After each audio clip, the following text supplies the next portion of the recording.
Sandra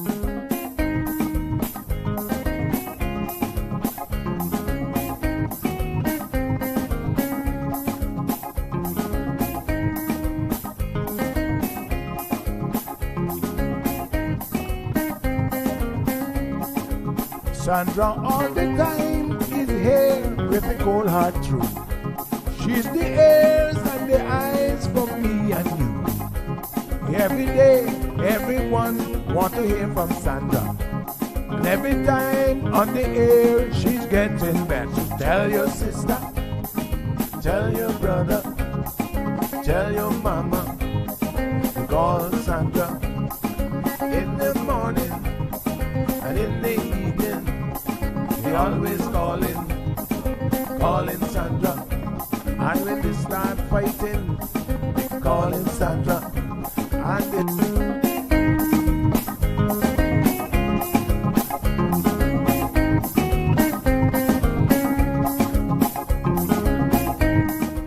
That's right, folks. Everyone is telling their mama about the cold hard truth. Welcome to another episode with more truth-telling, more problem-solving, and of course, more tea spilling than ever before. Sit back, students, grab your tea and turn up the volume because class is now in session. Call in at 936-2626 because your voice matters. Share your opinion on issues that matter the most to you.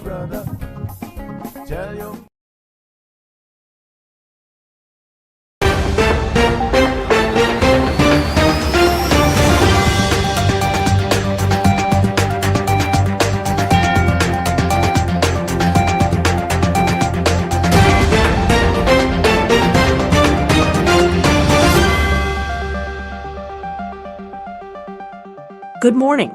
From the CMR News Desk, here are your Monday morning headlines for January 6th. The United Progressive Movement, UPM, government's proposed amendments to the National Conservation Act have met firm opposition from the progressives, who have unequivocally stated they will not support the changes due to their contentious nature. The government unveiled controversial amendments to the National Conservation Act on Tuesday, signaling its intent to advance contentious legislation despite operating as a minority administration. The proposed changes would strip the National Conservation Council of its authority to make final decisions on planning matters affecting protected areas or species, including marine parks. The proposed revisions, described by the UPM as crucial for modernizing environmental protections in the Cayman Islands, have ignited debate. However, in a statement to Cayman Marl Road, the progressives made it clear they consider the legislation to fall outside the boundaries of acceptable cooperation with the minority government. Everett Leon Gold, 44, who declared his candidacy for public office earlier this week, finds himself at the center of a media storm over past allegations of indecent assault. In light of discussions on the Cold Hard Truth talk show questioning his candidacy, Gold's attorney, Samson Law, issued a statement today addressing the renewed attention on the 2021 trial in which Gould was acquitted. The statement highlights that Gould was accused of indecent assault and assault by penetration but was cleared of all charges by a jury in October 2021. The trial arose from allegations that Gould, then working as an unlicensed taxi driver, assaulted a lawyer during a ride in his mother's taxi. Gold maintained his innocence throughout, claiming that he was the victim of sexual assault during the incident. Since Friday's show, numerous alleged victims have reached out to CMR, sharing their own stories about Gold's behavior, with many still expressing fear over what happened to them. Police are investigating after a submerged canoe and multiple gas barrels were discovered off East End's Queens Highway on January 2nd. It is suspected the boat may have been used for drug trafficking. Emergency services responded to reports of a vessel in distress at approximately 7 a.m. The Cayman Islands Coast Guard recovered the sunken canoe, while Royal Cayman Islands Police Service officers located several gas barrels washed ashore during their shoreline search.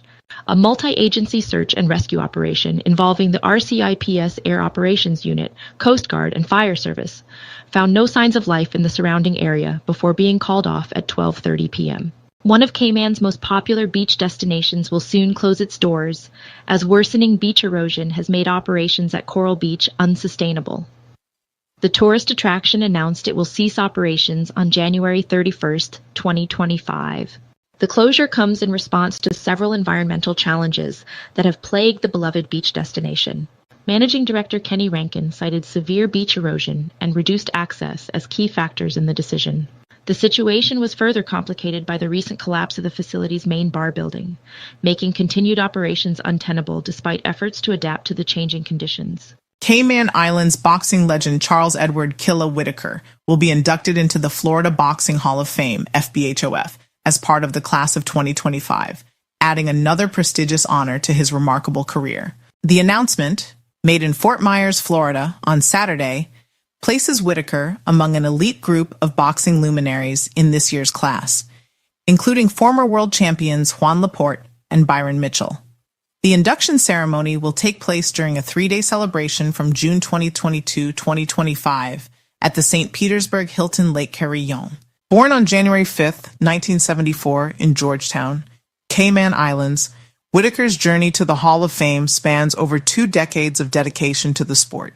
In a significant change to UK entry requirements, citizens of visa-exempt countries, such as the US, who are visiting the UK for short stays, up to 6 months, for tourism, business or study, will need to obtain an electronic travel authorization, ETA, beginning January 8, 2025. The ETA requirement is part of the UK's broader initiative to modernise its border control systems. This includes the rollout of a new digital residency immigration system, e-visa, which began in the fall of 2024.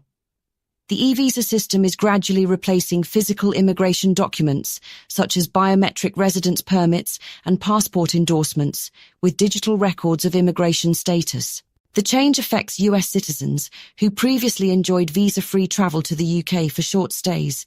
Those who already hold valid UK immigration status are exempt from the new ETA requirement.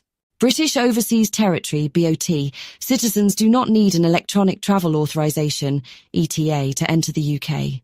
Those are your news headlines for this morning. Now here's Sandy Hill with the cold hard truth.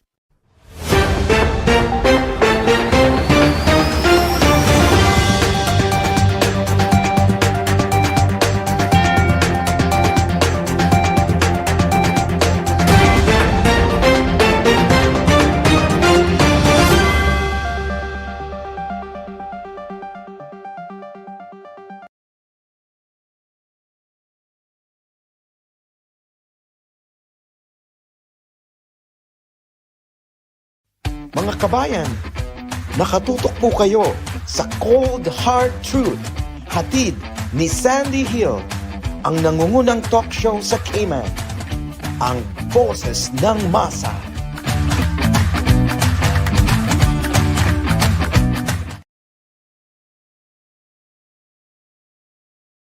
Good morning, Cayman. Happy Monday. How's y'all doing? Second week already. Well, I guess this is the first full week of 2025. Anybody still writing down 2024 when you fill out stuff? I must admit, so far, I've been pretty good. Yeah, been getting it. So I hope that you guys are doing fantastic. Hope you had a good weekend. We made it through the weekend without, thankfully, any super serious accidents. Although the one yesterday, did you guys see that one? By A.L. Thompson's. Oh, wow. Eyewitnesses pretty much said the guy was drunk, like he was falling out of the car drunk. Yeah, he was trying to get out of the car, not quite sure where he thought he was going, but multiple police cars, 2 ambulances, because apparently not only were cars hit and individuals in those vehicles, but a poor little guy in his bicycle also got hit. So I'm hoping that he's doing okay. And I'm hopeful that, my goodness, I don't know what to say about these drivers. You guys just don't want to listen. Now, I don't know if this guy was just drunk on a Sunday. Is that a thing now? People no longer go to church. You just get drunk. Or did he go to happy hour, or not happy hour? What do we call it? Brunch, and had one too many? My goodness. What a mess, folks. We gotta get a hold of ourselves with the whole drinking situation, honestly. Did you guys see the reports over the weekend about the Surgeon General wanting to now issue warnings in relation to actually drinking alcohol? Because now the evidence is becoming a little bit more clear in terms of what, let me just adjust this camera just a toops. It's becoming a little bit more clear of what alcohol is actually doing to people. And it seems like one of the things that they are now linking it to is cancer.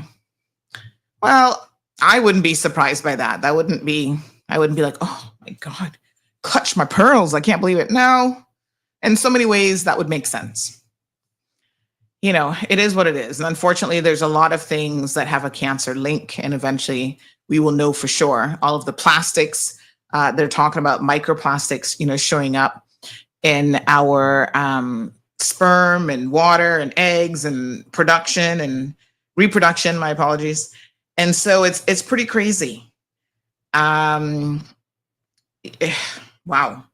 All the environmental stuff also not good for us. So on the one hand, you know, the cancer rates might be going down and stabilizing because of treatments and the advances in medicine.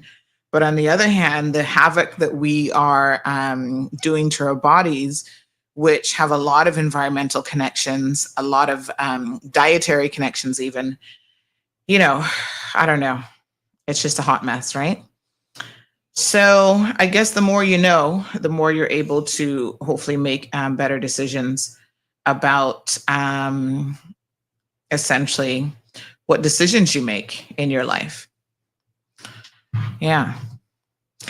Hello, Stephen, joining us from the UK. Wee Wee's in the house. Good morning, Miss Evelyn. How you doing, honey child? Happy Monday to everyone. Jean is here. Thank you so much, Jean. Olivia. Marshall joining us from the US of A. Patricia Blake is here. Good morning. Good morning. Damaris joining us from NYC. I was just watching a video this morning, Damaris, about New York. Like when they open up Times Square for the New Year's Eve celebrations.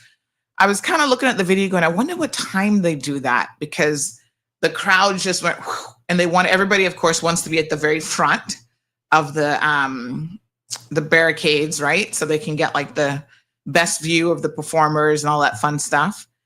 But I was sitting there going, okay, if you're at the very front, the celebrations go into the wee hours of the morning. I obviously not staying up to watch any of it, not even on TV, but it goes, I understand, probably till 3, 4 o'clock in the morning. What if you have to go to the bathroom? What do you do if you're like that person right at the front? Like, are there public restrooms? Are there porta potties? Like, you know, when you get to a certain age, you got to be practical about all of these things. And I'm sitting there going, ooh, I don't know, man. If I got to go to the bathroom, I'm like, eh. So, yeah, this morning, that's what I thought of when I saw that video. I'm like, bathroom break? Evelyn says the food we import is pure poison. Well, you know, you got to pick your poison. And I think that we can do a lot better, obviously, with our diets. And, you know, sometimes, you know, we have advertisers on here who are fast food chain operators, right? And there are people like, oh, why are you, one guy on Instagram, will you stop promoting these things? And I thought to myself, first of all, it's a little bit of a double standard when people say it to me, because I'm pretty sure that guy has never been on any other platform like the Compass. They advertise Burger King and everybody else, pizza, everybody. I'm sure he's never been there and said to them, why don't you stop advertising for these people? It's ridiculous. You know, we obviously have advertisers, and there's a general rule that probably 99% of people can advertise on this platform. We don't put restrictions in place. So we do work with the corporate organization that owns 3 fast food chains, in fact. And so, yes, they know to reach Cayman's audience, CMR is the way to go. And so they advertise with us, and that advertising money means that we can, pay our staff, expand our services. As small as we are, we still have staff that need to be paid. And, keep servers on and all sorts of other things. I don't see anybody volunteering to pay CMR's bills. And we have them just like everybody else, right? We got phone bills, CUC bills, paying for website space and graphic designers and web people and all sorts of stuff. Backing up the website, backup storage. I mean, there's a lot that goes into it that people simply don't appreciate. Ultimately, everybody has a choice. Nobody's got a gun to your head saying just because you saw an ad for Burger King that you have to run out and go have a burger. And the crazy thing is that there are choices even on their menus that are much healthier. You can decide. There are things that, they all carry salads and other things that are not really bad for you. Leave the salad dressing off and you're doing good. And people still find a way to somehow, again, come down to, well, it's somebody else's fault. No, take accountability for yourself. I don't hang out in any of these places personally. I'll admit, occasionally, I might have a burger here and there. Occasionally I'm going to pop into. I gotta admit, there are some things that once you taste them, you're like, oh my God, they're in your head, and they do taste really, really good. But they're not good for you if you're eating it every single day. If you have it once a week, yeah, okay. Jim says business is business. It's just crazy to me. Some of you eat out at other restaurants and you don't even think about what they're putting in your food to make any of those dishes taste good. You think that rice and beans might be any better for you? Well, it certainly depends on how it's being made. Good morning, caller. Morning. How are you doing? Good. How are you? Happy Monday.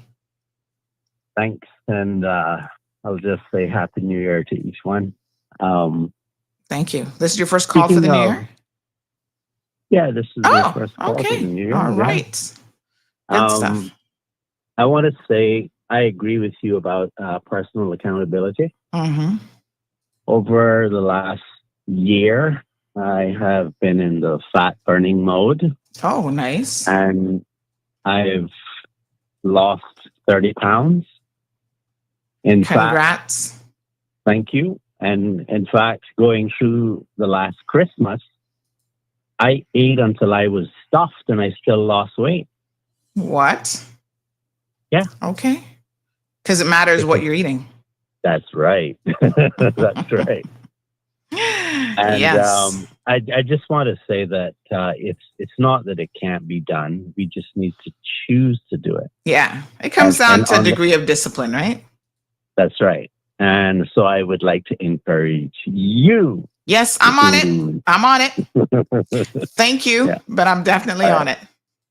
All right, take care. Bye. I appreciate it because we all need encouragement. And if anyone has seen me lately, a lot of you have said, "Ooh, you're looking slimmer. It looks like you've lost a few pounds." Well, I haven't lost anything on the scale yet, but I think people are seeing a slimmer, more svelte version of me. Because I am doing some cardio. I've been hitting the pickleball court. So I hit the pickleball court Friday, Saturday, Sunday. So I've been doing, and listen, I'm not really going hardcore on the court because, we gotta get back there. But what I will say is on Saturday, big shout out to Health City, Cayman Islands. I did my executive health check. Waiting on the results. I'll meet with the consultant. My guy is Dr. Hold on. Let me tell you who I will be. I think it's probably next week, Wednesday. I'll meet with him. Dr. I can't remember his name now. Begins with an S. Anyway, it'll soon come to me. But so I did I did the heart one because, at this age now, you got to make sure. So lots of blood work, urine tests, ECG for the heart, X-ray tests for the lungs, the treadmill test. Let me talk about the treadmill test for a second. Lord Jesus. Woo! That's when you know you got a shape, Bobo. That treadmill test, I got to stage 3. And then I was like, okay, you got enough information? She was like, yeah. Ooh, honey child. That's when you know that cardiovascularly, is that a word? Cardiovascular health and fitness level is really, really important. And that stress test on the treadmill will humble you in a real way. Yeah, because every 3 minutes they up it. They up the speed and they up the incline at the same time. And that's when you're like huffing and puffing, like, oh my God. Yeah. So we are starting a walking challenge today. And I'm going to record the videos in the evening and then I'm going to play them. And I want you guys to follow along with me. The thing is, every little thing that we do helps, right? So this time of year, everybody's in exercise mode. Everybody's hitting the gym for the first 2 months of the year. We're all focused on our New Year's resolution health-wise, and the gyms are packed to the brim. You're going to buy that gym membership that you won't use 10 months out of the year. And it's like a vicious cycle. We all do it. Those of you who are in the gym regularly know exactly what I'm talking about. Some of you don't even want to go anywhere this time of year because you're like, oh, here comes the New Year resolution, folks. And then they just disappear. Well, yeah. The thing is, you don't even need a gym or gym membership. There's so many things that you can do on your own. I love to see people. It's nice and cool in the evenings now, so I love to see people walking, taking the time to go out there and walk. And that's brilliant. That's fantastic. Any sort of movement. Because the truth of the matter is we're sitters now with our jobs, sitting in front of the computer. So we're sitting too much. Get up, move for 5 minutes, come back to your desk. Some people have standing desk. I've got one. So sometimes I'm standing, sometimes I'm sitting. You've got the treadmill pads that you can put underneath your desk and then walk part of the day. So there are things that we can do to really try to accommodate the lifestyle that we all are kind of forced into because, I have to be in front of a computer. A lot of times I don't have a choice, like I'm writing or, responding to stuff, doing work, whatever. So there's elements of that. And then, you can find activities that you like. So I like racket sports. So I played tennis, squash over the years. Now I'm into pickleball at the moment. And I was playing pickleball with my friend yesterday and he said, girl, this was a really good investment putting in this pickleball court. And I said, yeah, because I'm actually using it and I enjoy using it. And when people come over, I'm like, oh, let's go out on the pickleball court. When family come and visit, I'm like, oh, we haven't gotten any exercise over the last couple of days. Let's go on the court. It's right here. And it's a fun activity, chasing after that little yellow ball.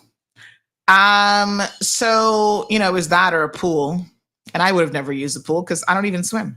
So that would have been, and so much more expensive and the ongoing cost of a pool. Oh my God. Repairs and all sorts of things, right? So yeah, do what you can.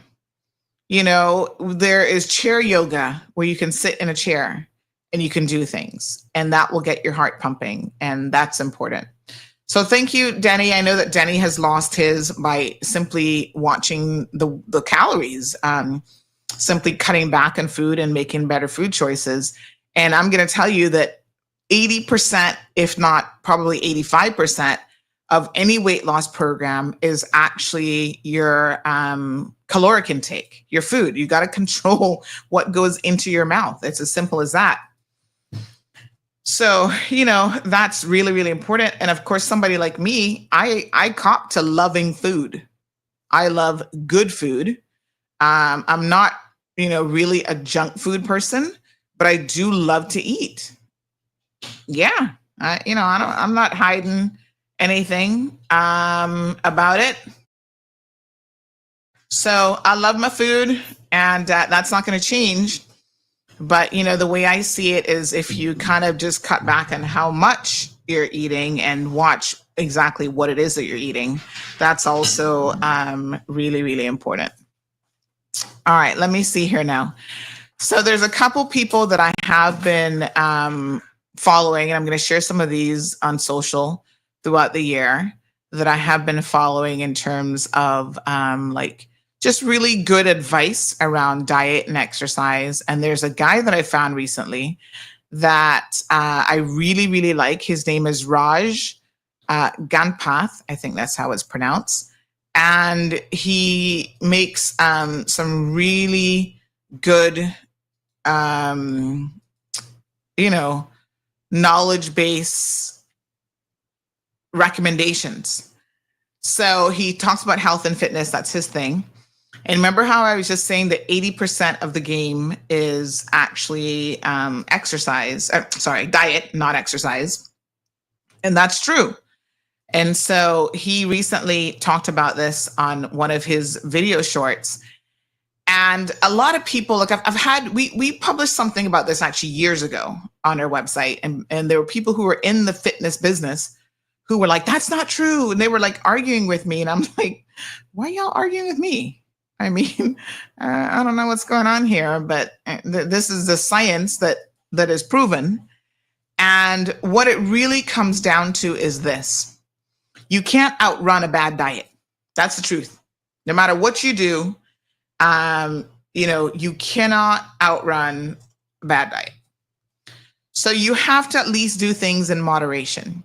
The research has demonstrated, in fact, that if you are exercising, and listen, exercising has a lot of benefits, but it's not a weight loss strategy. That's the difference. Okay. So you want to lose weight, you're going to do things focusing 80% on that diet, caloric control, the things that you're eating. You still do want to exercise, but that's why sometimes your physicians and stuff will tell you, lose some weight first, right? So go on a low calorie diet. Sometimes they'll do the 1 meal a day, OMAV or whatever they call it, right? They'll tell you to, drink liquid stuff to kind of get some of the weight off. And then you're going to start to reintroduce good quality foods, and you're going to do other things to kind of maintain diet. The funny thing is, once you've lost your weight, this is how the body is so interesting. Exercise will help you maintain it, but exercise isn't going to make you lose it. Isn't that super weird? But there's science behind all of this, right? And there's nothing wrong with doing both. There's nothing wrong with watching what you're eating. And of course, this is the best combination, doing strength training, because strength training is really, really important for other reasons. So apparently, something that I've learned recently, and I know a lot about health and fitness, trust me, it's not for lack of knowledge that I'm in the situation I'm in, not at all. I know a lot, and I've been in and out of, one of the things that people can tell in terms of your, I see somebody calling me, but you might be calling the wrong number. One of the things that you can tell with someone in terms of their longevity in life, right, is look at their quads, the leg muscles. That's that's your biggest muscle right there in your legs. And if you have strength in that area, so that's why squats, are really, really important.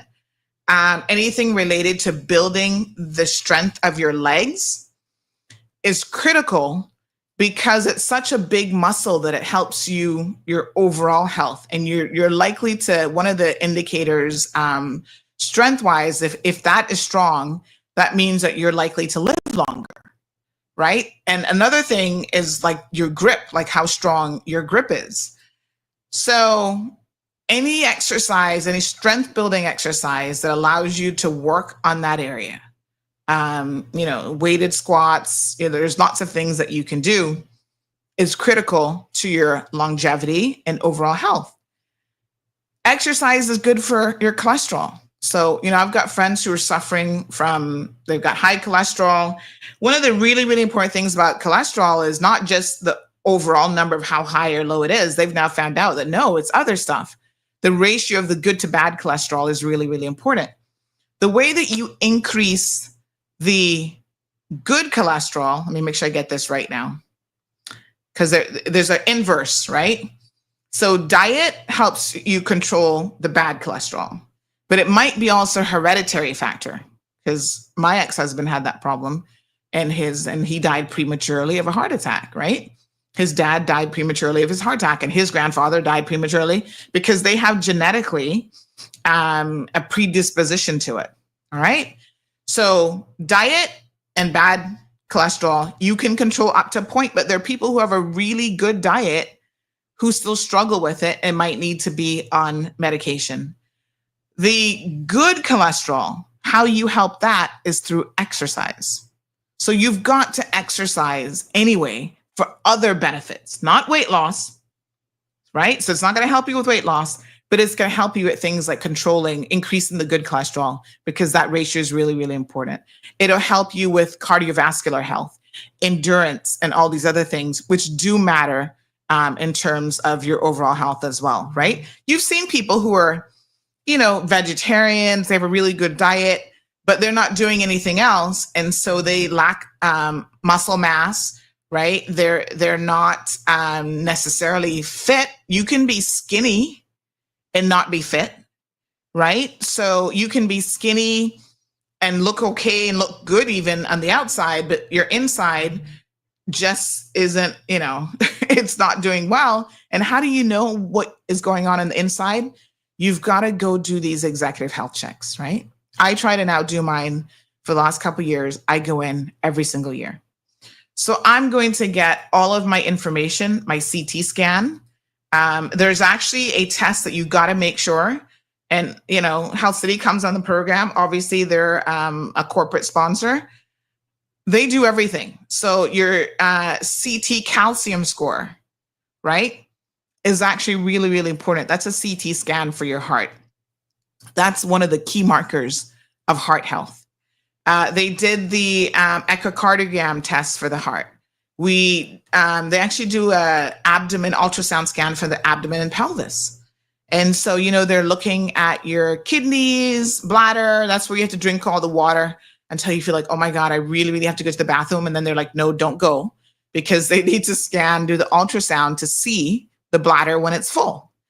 And discovering little things like I have a cyst on my left kidney. Was it my left kidney? Yeah. But it's a water-filled cyst. He's like, that's nothing to worry about. It gives you peace of mind that somebody's actually looking at the kidneys, looking at the bladder, and, all these types of things. So these tests are really, really important. So get them done. I'm going to tell you all in a second, something else. Good morning, caller. Welcome to the program. Good morning, Sandy, and Happy New Year. And I hope you're all keeping well. Good morning. Good morning. Did you just send me a picture in WhatsApp? Yes. Okay. The two pictures there. Well, I got one. One was my son when he was weighing 500. Oh my God. 540 pounds. Oh, I haven't gotten that one. I see him slim down. Resend that one for me, because I only received one so far. Okay. And the other one is now that he's weighing about 240, I think it is. Oh, wow. No, he looks good. Yeah. And Very he good. had to make that transition to where he's at now, because he had a hernia, and he had I think it was a 9-hour operation. He thought he wasn't going to come out of it. And and when he came out of that, he said, Dad, I need to do something with my life. And he is quite young. I think he's in his 40s or in his late 30s. And now you should see him. He looks like a new person. His attitude has changed. He's not confrontational as he was before. He goes to the gym. I don't know how many times he does. He walks. He cooks. I don't think he even eats fast food restaurants food anymore. Yeah, no, he But looks good. I haven't, like I said, I haven't seen the before, but I can definitely see that, this is someone who's working, working on their health, which is good. What I'll do, I will send you the picture of him when he was overweight, Mm-hmm. a morbid obese, and maybe we can get him on your show. Yeah, absolutely. Sounds good. Because he told me after he lost so much weight, he wants to help people at no cost to them. Mm-hmm. Yep. Thank you. That's a fantastic idea. I appreciate it. Okay, bye. All right, my dear. Damien makes a great suggestion. He says, cut down on the sodas and ketchup. Those are two things that have a lot of sugar in them, lots of hidden sugar. And this is something that I'm working on. I'm not a ketchup person, thank God. We all have our vices, right? When it comes to diet. And some of us have way too many, and that's a problem. But sodas, specifically Pepsi, is my worst one, I would say. And so I'm really, really trying hard to, I'm not going to say I'm going to cut it at 100%, but it's going to be the odd occasion. And you know what is so weird is after you go a while and you don't drink it, it even tastes funny to you when you do drink it. So I'm really trying to get to the point where I can cut it out in probably 97% of the cases. But yeah, sodas are horrible. One soda a day doubles your chances of becoming a diabetic in your adult lifetime. One soda a day. So imagine, right, those of you who have a soda at maybe every meal, 2-3 times a day. Ketchup is horrible. It is so full of sugar. I actually have a girlfriend who, she's a family member, in fact. She loves ketchup. So when she became a diabetic, the first thing when they were going through her nutritional information, the first thing they said to her is, get rid of the ketchup in your diet. She almost had a heart attack right then and there because she's like, what? No ketchup? Like, she's the type of person who puts ketchup on eggs, rice. I've never had ketchup on eggs in my life. I've never had ketchup on rice, but I understand it's a thing. Even when I have French fries, if I have other choices, I'm not going to use ketchup or I'll just eat them dry. I like things like, what I like to put on ketchup? Ranch dressing, honey mustard, like other things, not to say that they're great, but ketchup is loaded with sugar. So, there's some things that are a little bit worse than others. Anyway, we're kind of digressing a little bit off topic this morning, but let me just play this little video. And as Shaka Zulu says, I love the topic. As much as we can, folks, just try to make more positive, conscious changes. I've got to now eat breakfast. I'm kind of playing around with the foot medication. I'm going to take one now, and it has to be taken with food. So sometimes, I got to remember, take it. Sometimes I actually skip. Sometimes I skip breakfast, right? I do skip meals, which we'll talk about that another day. But anyway, but yes, so I'm taking this foot medication, but apparently this can make your blood pressure drop. And then I do take amlodipine, just 5 milligrams. So the suggestion has been made from my physician to let's do one in the morning and then one at night to kind of see how you feel. Although this one makes you drowsy. So I don't know if I should be taking this one during the day. But anyway, we're going to try it for a couple days and kind of see. But I have to take this one like with food. So that's the thing here. I'm going to ask about the drowsiness thing because I can't be drowsy during the day. It has been making me sleep better. I do notice that I am sleeping a little bit better and stuff. Like I don't want to get up as early in the mornings. Anywho, so I have, so this morning I'm going to have some eggs. That's my protein. And I'll have a little piece of toast. And then that's it for breakfast. But we got to do what we can do. So, this person says diet soda isn't the answer either. Oh my God. They've actually determined, that's worse for you than regular soda, diet soda. Oh God, yeah, don't mess with the diet soda. It's actually worse for you. Isn't that crazy? All right, here we go. Little fitness tip of the day. Here are 3 fascinating things about exercise that you should definitely know. Number 1, exercise is not the most effective weight loss tool. Nutrition is. That means even if you exercise every single day of the week, if you don't keep an eye on what you're eating, chances of you losing weight is very less. But if you are very focused on your nutrition, even if you don't exercise at all, there is a very good chance that you can lose significant amounts of weight. This is because it is much easier to create a calorie deficit by controlling the amount of energy that's flowing in than by constantly increasing the amount of energy that's flowing out. Number 2, exercise is an excellent longevity tool. Exercise, especially endurance, has a very direct relationship with longevity. Simply said, the better your endurance, the higher your VO2 max, the longer you live. And finally, number 3, exercise is a great enabler. That means most people who have an exercise habit tend to be more conscious about their body weight, tend to sleep a lot better, and tend to make much better nutritional choices. And these are the 3 things that are necessary for you to lose weight or get to any health or fitness goal. So remember, exercise is simply a tool, and it is something that is completely at your disposal. Even a few minutes a day can make a huge positive difference in your life, but it is on you to take advantage of this information and use this tool effectively. All the best. All right. Fantastic tips. I like him. So I've been following him quite a bit. Great, sensible advice, medically sound advice. So do what you can. Every little bit helps. Monica says, I stopped drinking Pepsi cold turkey. I was a 6 Pepsi a day kind of person. I drink more water. Oh my God, 6 a day. Yeah, girl, I'm glad you stopped. That's good. Yeah, some of us struggle with water, and you've got to drink more water. That's really, really, really important as well to any part of a sound plan. Damien says you can always make your own ketchup and other sauces and dressings. Yeah, but the reason why people like it is because it does have the hidden sugar, and they don't realize that that's what makes ketchup taste so good. Happy Monday, Shaka.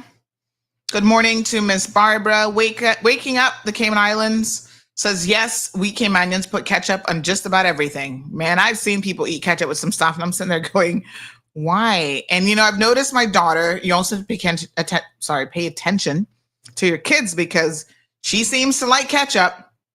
And so if I do order her a little treat, like say we get her some chicken nuggets or whatever, and they say, oh, like what sauce? I say no sauce. I don't get her any sauce at all. Eat the chicken nuggets without the sauce. And if I get her fries, I'll take the ketchup away from her, because she's like drowning the fries in ketchup. I'm like, what the heck is going on here? Yeah, so watch the kids as well. All right, let me see. Okay. Ketchup on ketchup. Yeah, it's a bad habit, honey chill. That's for sure. All right. So on Friday, I want to recap something from Friday's show, and then we're going to move on to talk about the beaches. We obviously had a very, very heavy show. And after the show, there's a couple things that transpired that I do want to just quickly address. The first one is I did speak with a couple victims who shared their stories that, people that I've known for years. And again, as I said to you, all of us know more victims than we realize, but they don't talk about it.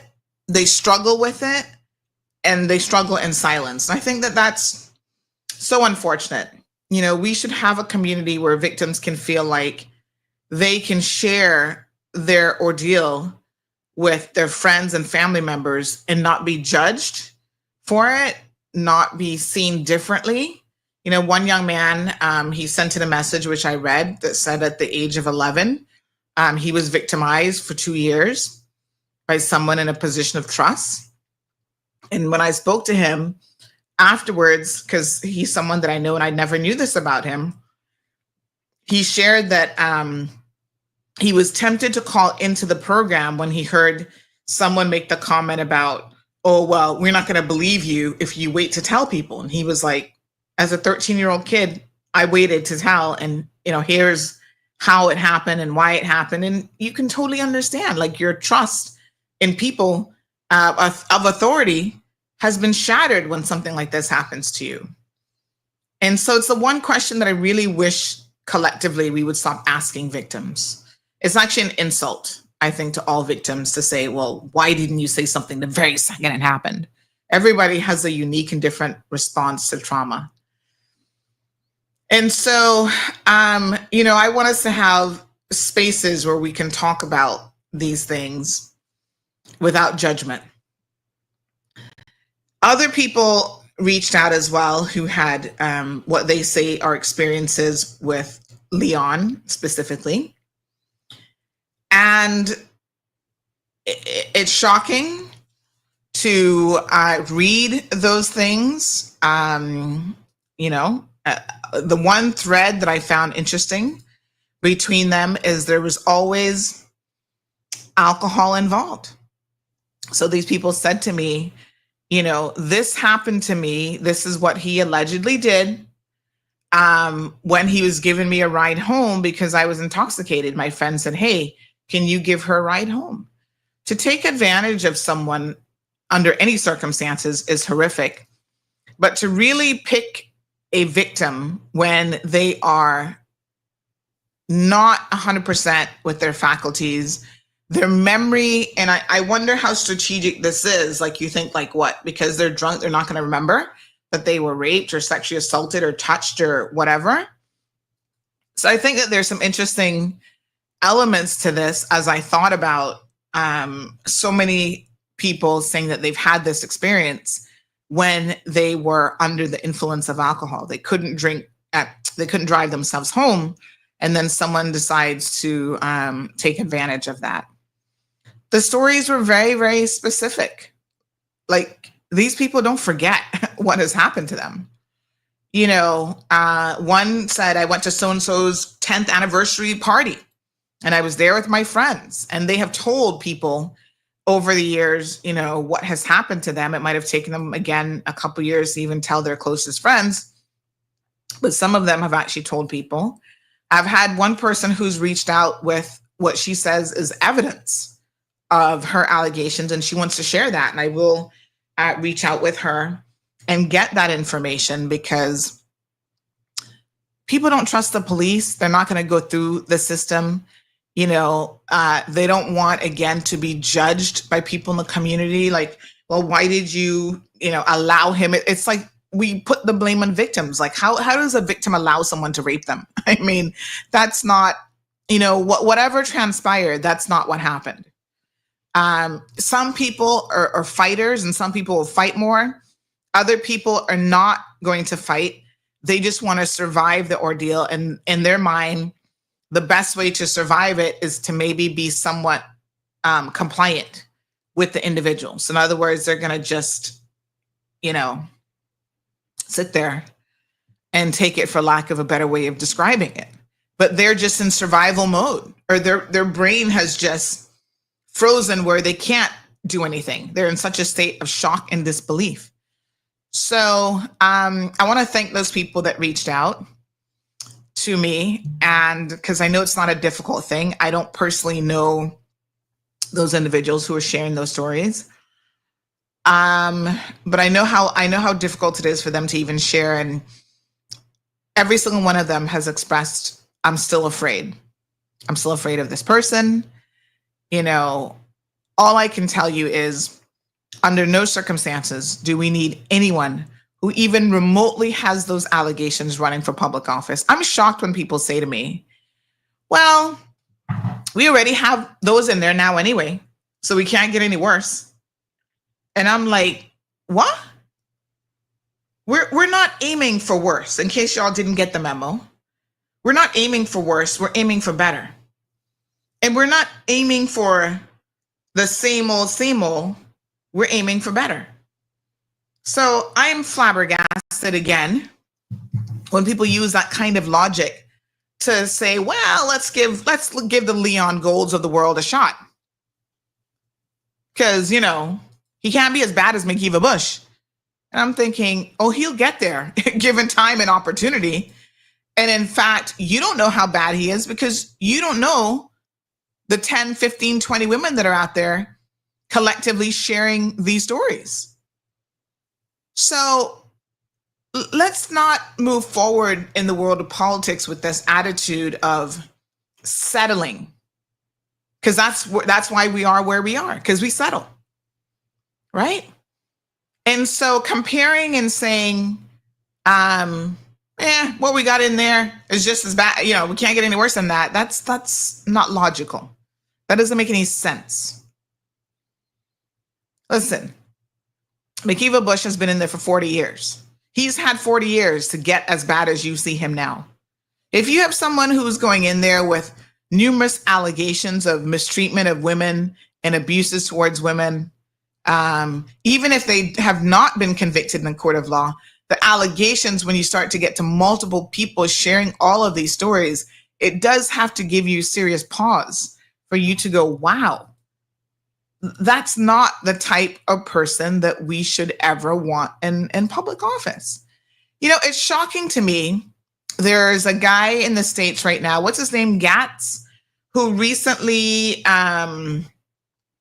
that his name? This American politician guy. They just had a vote the other day to finally vote him out. Let me see, is that his name? Because he was involved in so much, yes, Republican. So he is a Matthew Lewis Gates, I think his name. The second American politician and lawyer. And he served in Florida's first congressional district from 2017. There's a whole BBC article about the rise and fall of him. It says in 8 wild days.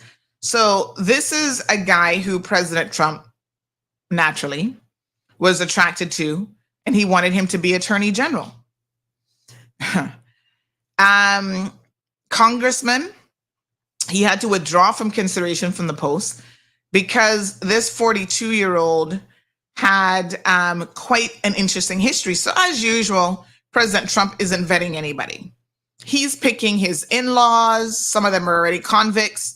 He's picking, family members of in-laws. He's just picking people that have no qualifications whatsoever for the post that they're going to be in just because they're friends and supporters. So he decided on him after a 2-hour flight from Washington to Florida last week. This would have been in November. And of course, did no background checks, no vetting, no nothing. He was basking in the glory of his election victory.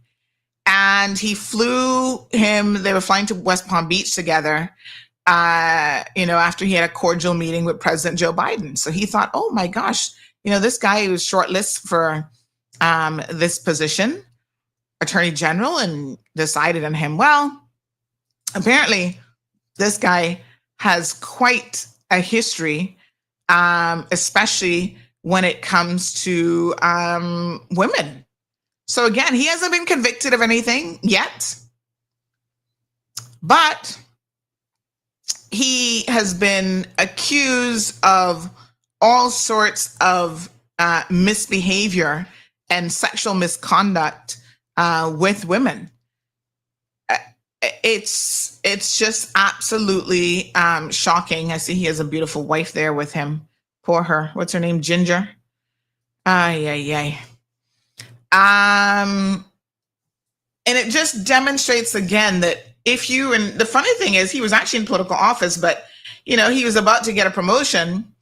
And so it begs to question why people aren't vetting these individuals. Now, Leon, interestingly enough, it does not appear, I know a lot of you were asking these questions, it does not appear that he was actually connected to any particular group yet.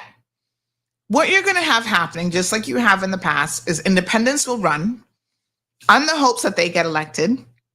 But before that, they're already in talks with groupings who might not take them on as part of their group, but they say, hey, if you by some chance get elected, we will work with you. and you can come, I know for a fact that he approached several groups, and nobody was willing to take him on at this time. Nobody was willing to take him on. Now, listen, like all of them, this is what happens with McKeevan. Nobody's going to play ball with you until you get in, and then you become a player.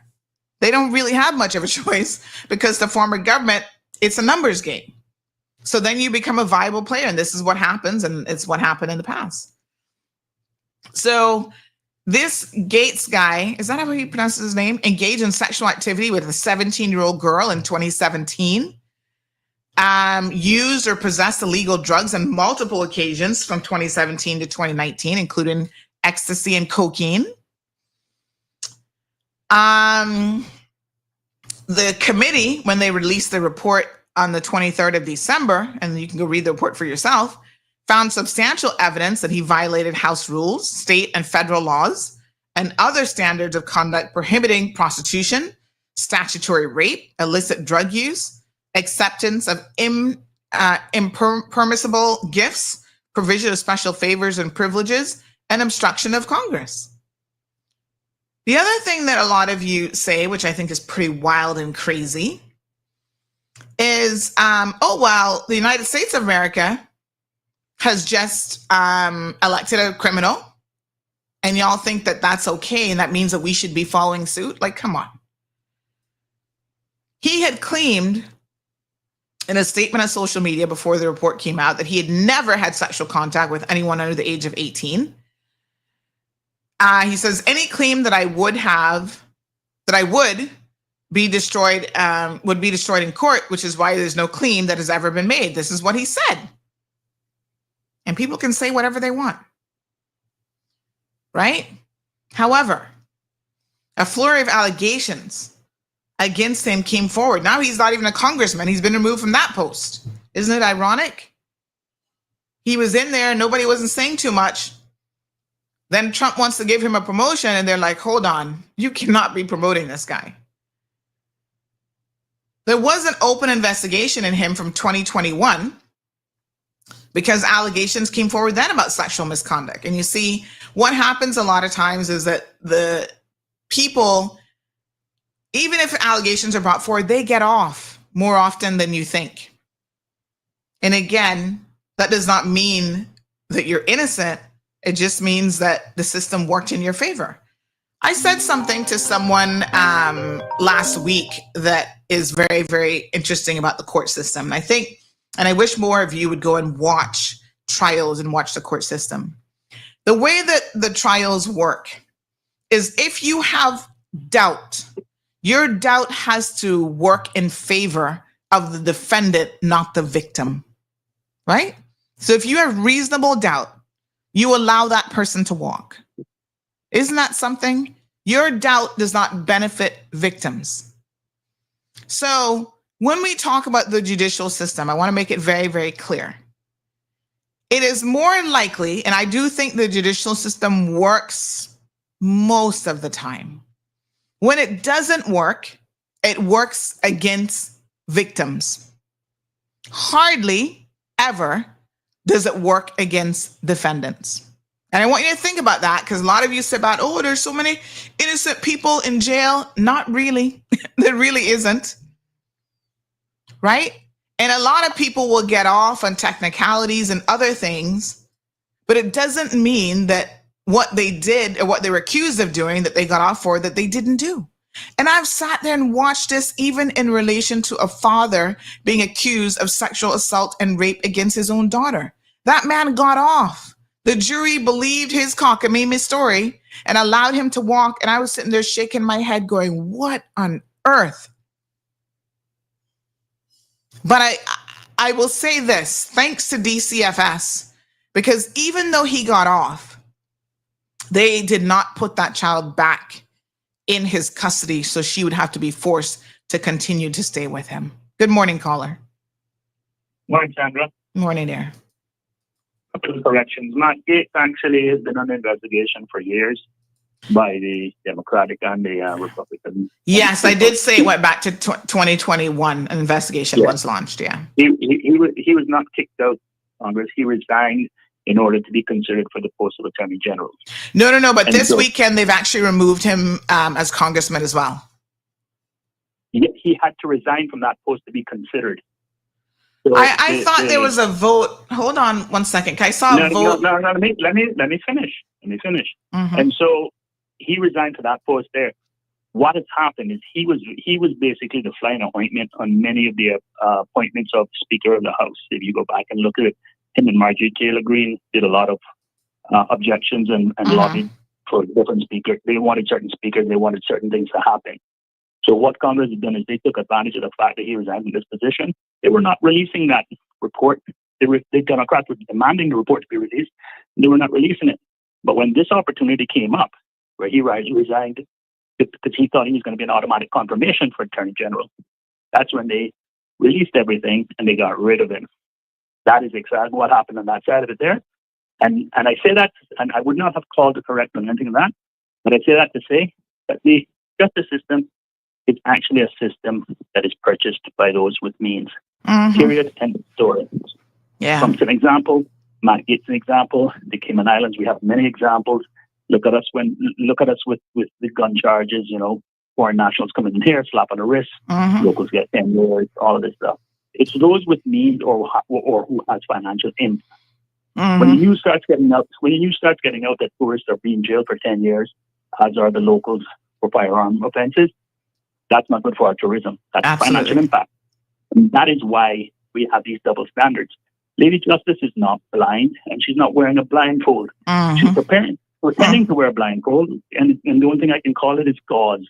She can still see through it. And we here, the weaker ones, the people who, trust in God, trust in whatever, and I'll put my faith in your hands. No, we need to do more. We need to do better. Need to act better. Yeah. But the reality is, the cycle will continue ad nauseum until people wake up, and I don't see that happening. Absolutely. But the point is that they used an opportunity to kick him out there, and that is because he was a disruptor, and not for the right reason. So he got his just deserves.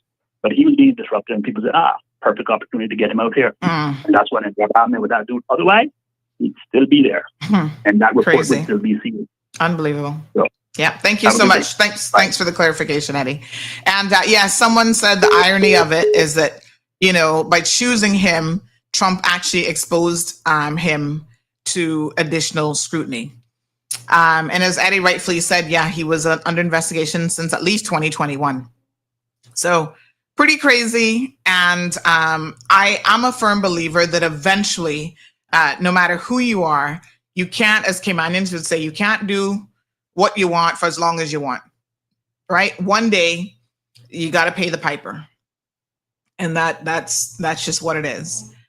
And so I believe that with anyone.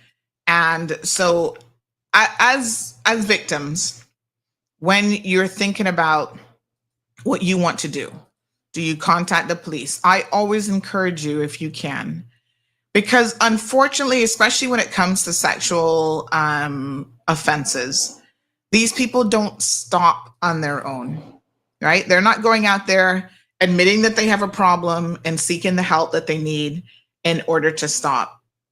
The sad truth of the matter is the only way that they will stop is if they are stopped by the system.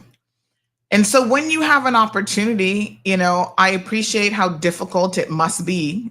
I shouldn't say I appreciate. I can only maybe think of how difficult it is for you to go to the authorities, to lodge, criminal complaint, to go through that whole situation. But you could potentially stop this person from victimizing other people. And that's why the lawyer said in her testimony why she ultimately came forward, because her friend said, yes, you're going to be judged. You're going to be scrutinized. People are going to be, why were you doing this? Why were you so drunk?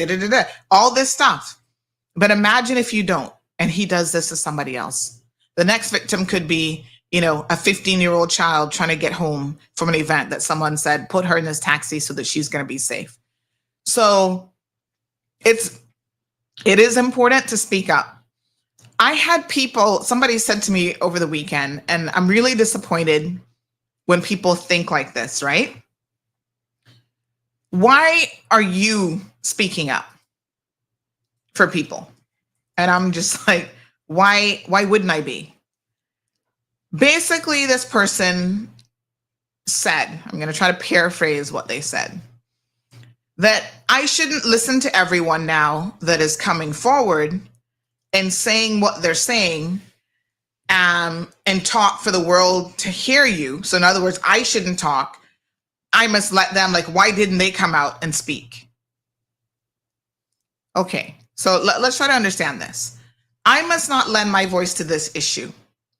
If people send me something saying, as they did, that they're still having PTSD, that, they went to a party. This one person said, "Hi, Sandy, listening now to you talking about so-and-so, put the math together.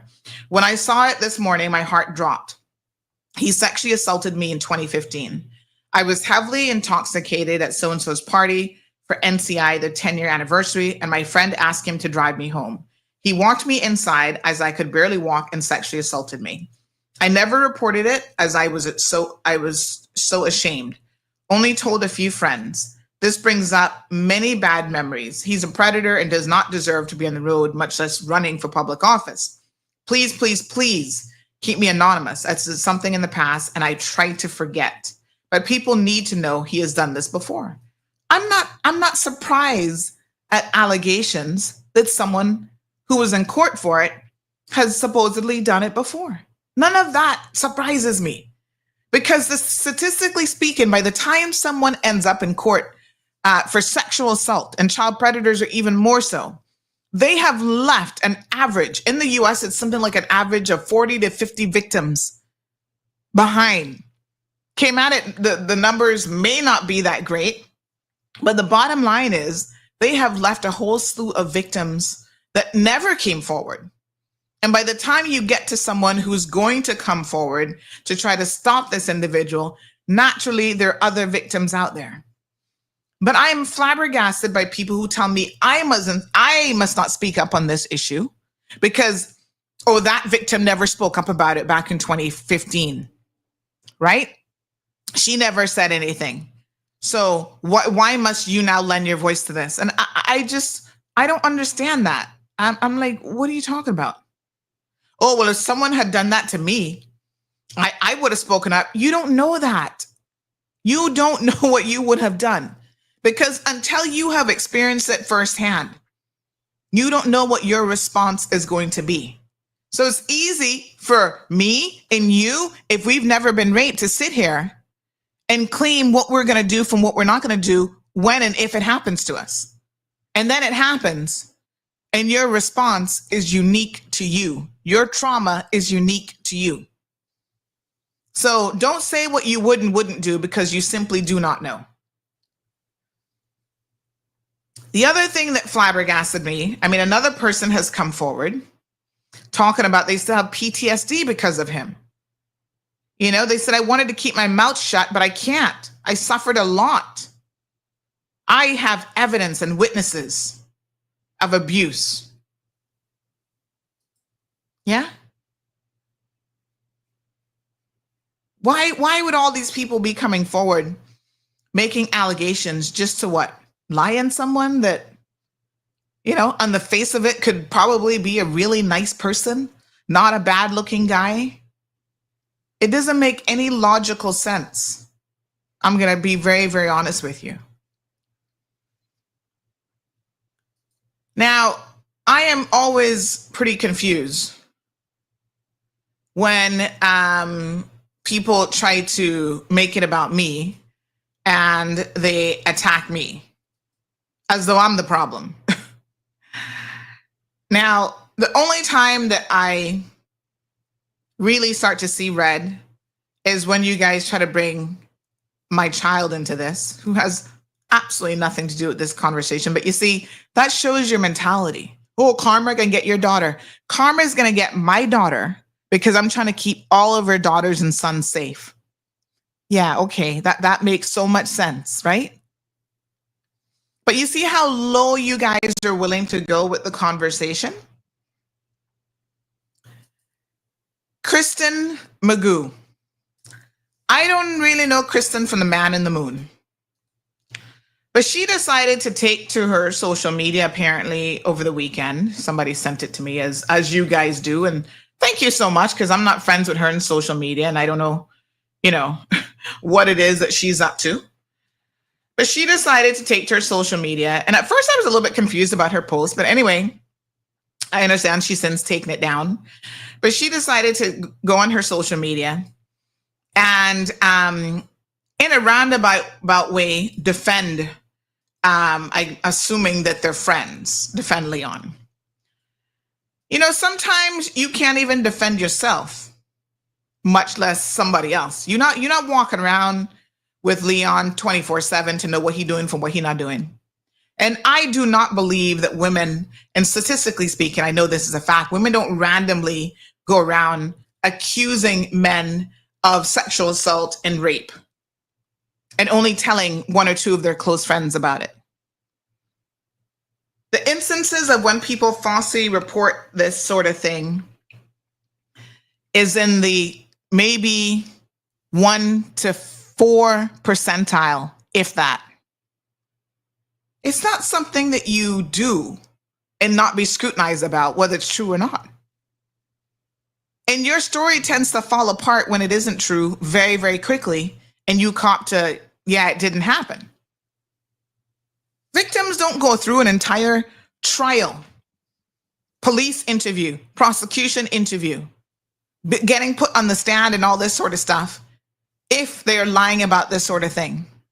Statistically speaking, it does not happen that often. That's probably less than 1% that it's going to go to a full trial and you're going to get someone on the stand, my apologies, who's actually lying. Keep that in the back of your mind. So Kristen decides to say, fill in the blank. If a person acquitted of rape is a rapist, then a person acquitted of theft is a... Some of you said theftist, and at first I was confused, like, what the heck are y'all posting? And then I got it. I said, oh, okay, I get you. But can I just say, I don't know who she is, but I'm a little bit surprised of her lack of common sense. They say common sense, not so common. The term that was used to describe him was, it said accused rapist. You have to put the two words together, honey child.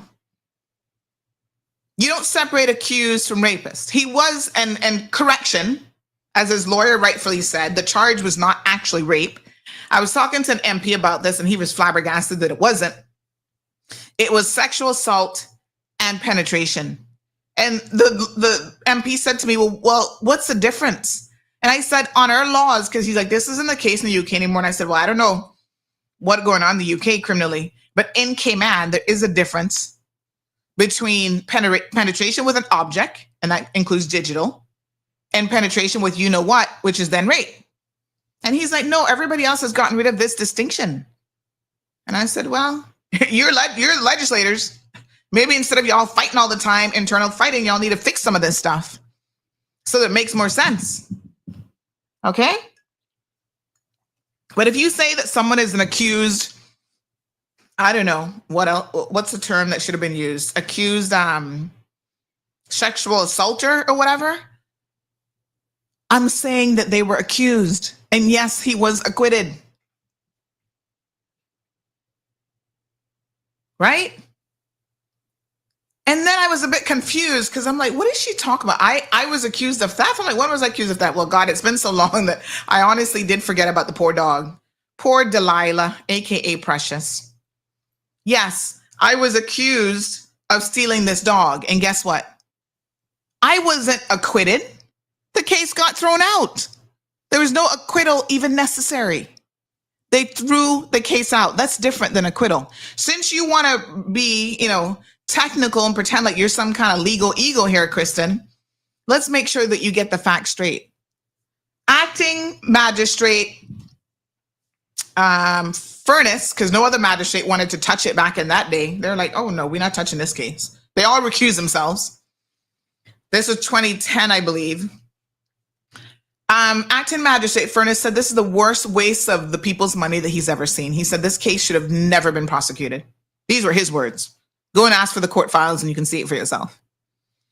And this is the sort of thing that, you know, there will be people who will always try to say, well, Sandy stole that dog. Please. First of all, I'm no thief. Let's make that very, very clear. And to accuse me of stealing somebody's dog is the equivalent of accuse me of stealing somebody's child. It's unconscionable to me. And just as an aside, if I'm going to steal something, by golly, it better be cute. This poor dog had so many issues, cross-eyed and ear infection. This, not, you think I could go steal a dog looking like that? Come on now. Let's be real. No, sir. So Kristen, there she is. Somebody sent me a picture of her. I didn't even know. I'm like, what does Kristen look like? Who the heck is she? They're like, oh, she's John's wife, John Magoo. There they are. Nice wedding photo. And I said, oh, he eventually got married. I didn't know he was married, to be honest. I thought he was still single and mingling like he likes to do. So I was a little bit surprised that he had married. I said, oh, okay. And this is who she is? Oh, okay. Didn't she used to work for Cayman Airways as a stewardess or something? Anywho, honey child, quite a few people said to me, she must be drunk when she wrote that because that's all she does. Well, please don't be drunk when you're going to write something about me because I'm not really the one, you know. Mm-hmm. Y'all see me cool, calm, and collected coming into 2025, but we can turn up real quick. I just ask that you, as with anything else, you know, I try to get the facts straight about people. And I'm simply asking that you do the same, Kristen, if you want to come at me. I'm always flabbergasted at women who will not support victims ever and choose to support their male friends when it comes to this sort of thing. That is your choice. You can certainly choose to do that. But at least get your facts a little bit straight, okay? So I wasn't acquitted. It didn't go to any jury or even the judge didn't even get to that stage. It was thrown out because he said there's no case to even answer. So in other words, the prosecution put on their case and I didn't have to put on a defense. I did a no case submission. Before you decide to publish things like this, what you need to do, since you're married to a lawyer, is ask John Magoo what actually might have transpired in my case and what actually happened. Okay, TD? All right. I'm letting you off easy this time, Kristen, especially if you've had one too many drinks when you might have been posting this because, you know, drinking, it's a serious problem and you do things that maybe ordinarily you wouldn't do if you had not been drinking. Okay? She's pretty, but I'm not too sure what's going on upstairs. All right, lay off the alcohol, honey child. It's not good for you. And remember, I'm no thief, baby girl. No. Stealing a dog. It was a ridiculous case, to be honest. Poor me, I was trying to help the dog. Poor dog being abused and all kind of foolishness. My God. I tell you. All right, let me see. So this person says, morning, Sandy. I don't know what that means. Kristen should be the last one to talk. Her mom is so-and-so that used to work for so-and-so for years, and Kristen was an alcoholic. So fill you up in on her. She worked KX. Yeah, I thought she used to work there and think she's now at Brit K.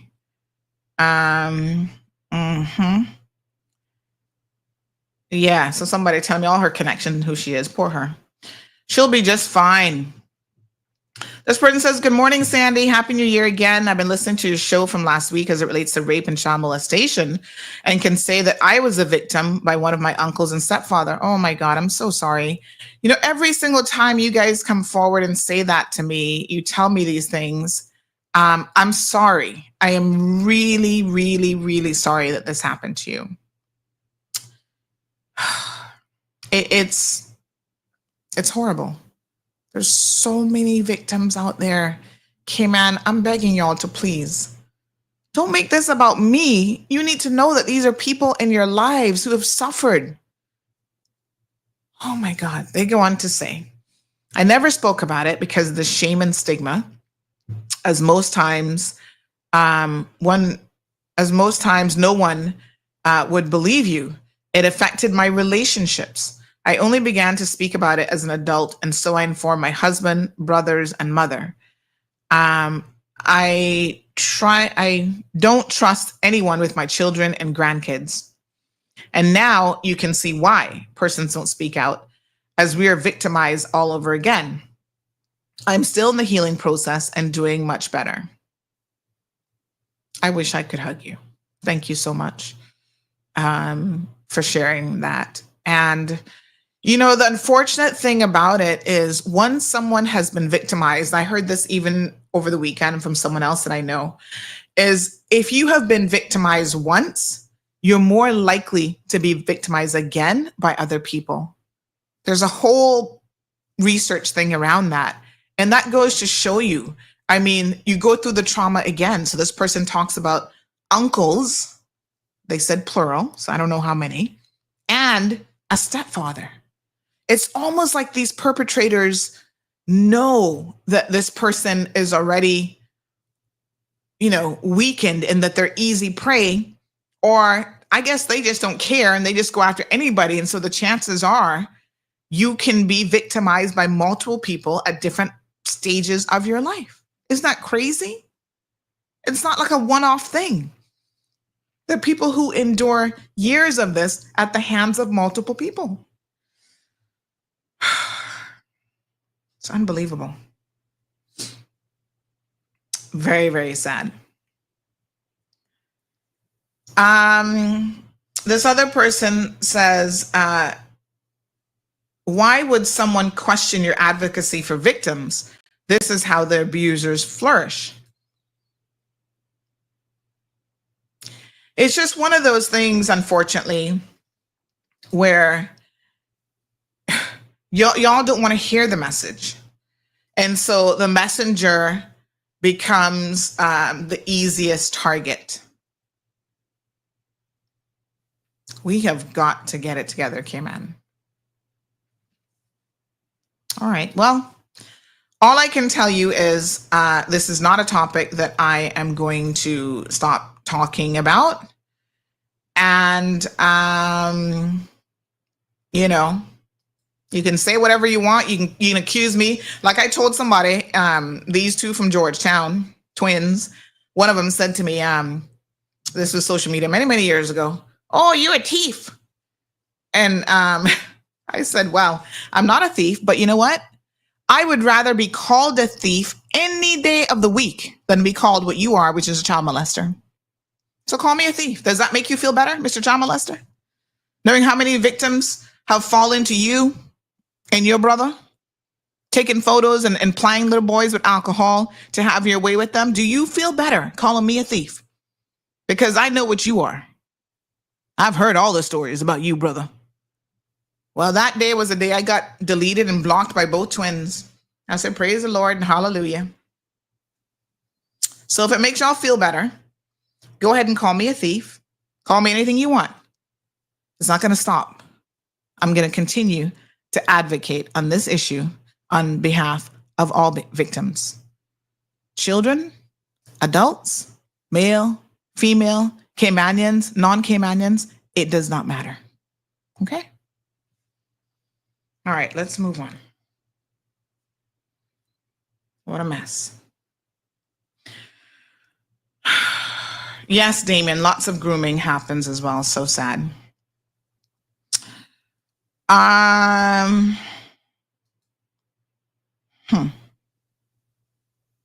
Thank you, Miss Marva Mills. Greetings to you as well. Sandra says it's best to homeschool your children. Well, that's not going to save children because a lot of times it's family members that you need to be the most worried about. So homeschooling them may not save them in any way, shape, or form. You just have to be very, very vigilant. All right. So yesterday, guess who was spotted at a bar? I have $100 gift certificate that I'm going to give away this morning. This is a trivia question. I need to wake y'all up. I see y'all sitting there, 460 of you, YouTube, Instagram, or YouTube, Facebook, and then Instagram. We got 33 people. Call in. You can get yourself $100 to Foster's. Who can't use $100? Who did I see at a bar yesterday? 936-2626. Come on. Win yourself a gift certificate to Foster's, honey child. Who did Auntie see at the bar yesterday? This one can't be that hard now. Come on. Yes, honey child. Come with the answer. You got to turn down that noise. Good morning. McKeever Bush. Hi. Ding, ding, ding, ding, ding. Of course, McKeever Bush. Congratulations, caller. Oh, God, he hung up before I got his number. Hold on. Okay. Let me make sure I got your number now because you just won yourself $100 to Foster's, honey child. So, yes. We have a winner already. We have a winner already, my dear. Hello, caller? Oh, sorry. Yeah, so we have a winner already. Boy, I tell you what, this man, if I, Sean Wilson, Uncle Matt, yep. If I had his track record, you could not get me to be anywhere near a bar. Lord Jesus, this man. We have a winner already, caller.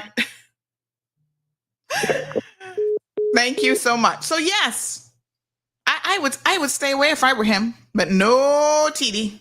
He can learn, Bobo. Look at him. Look at him. There he is.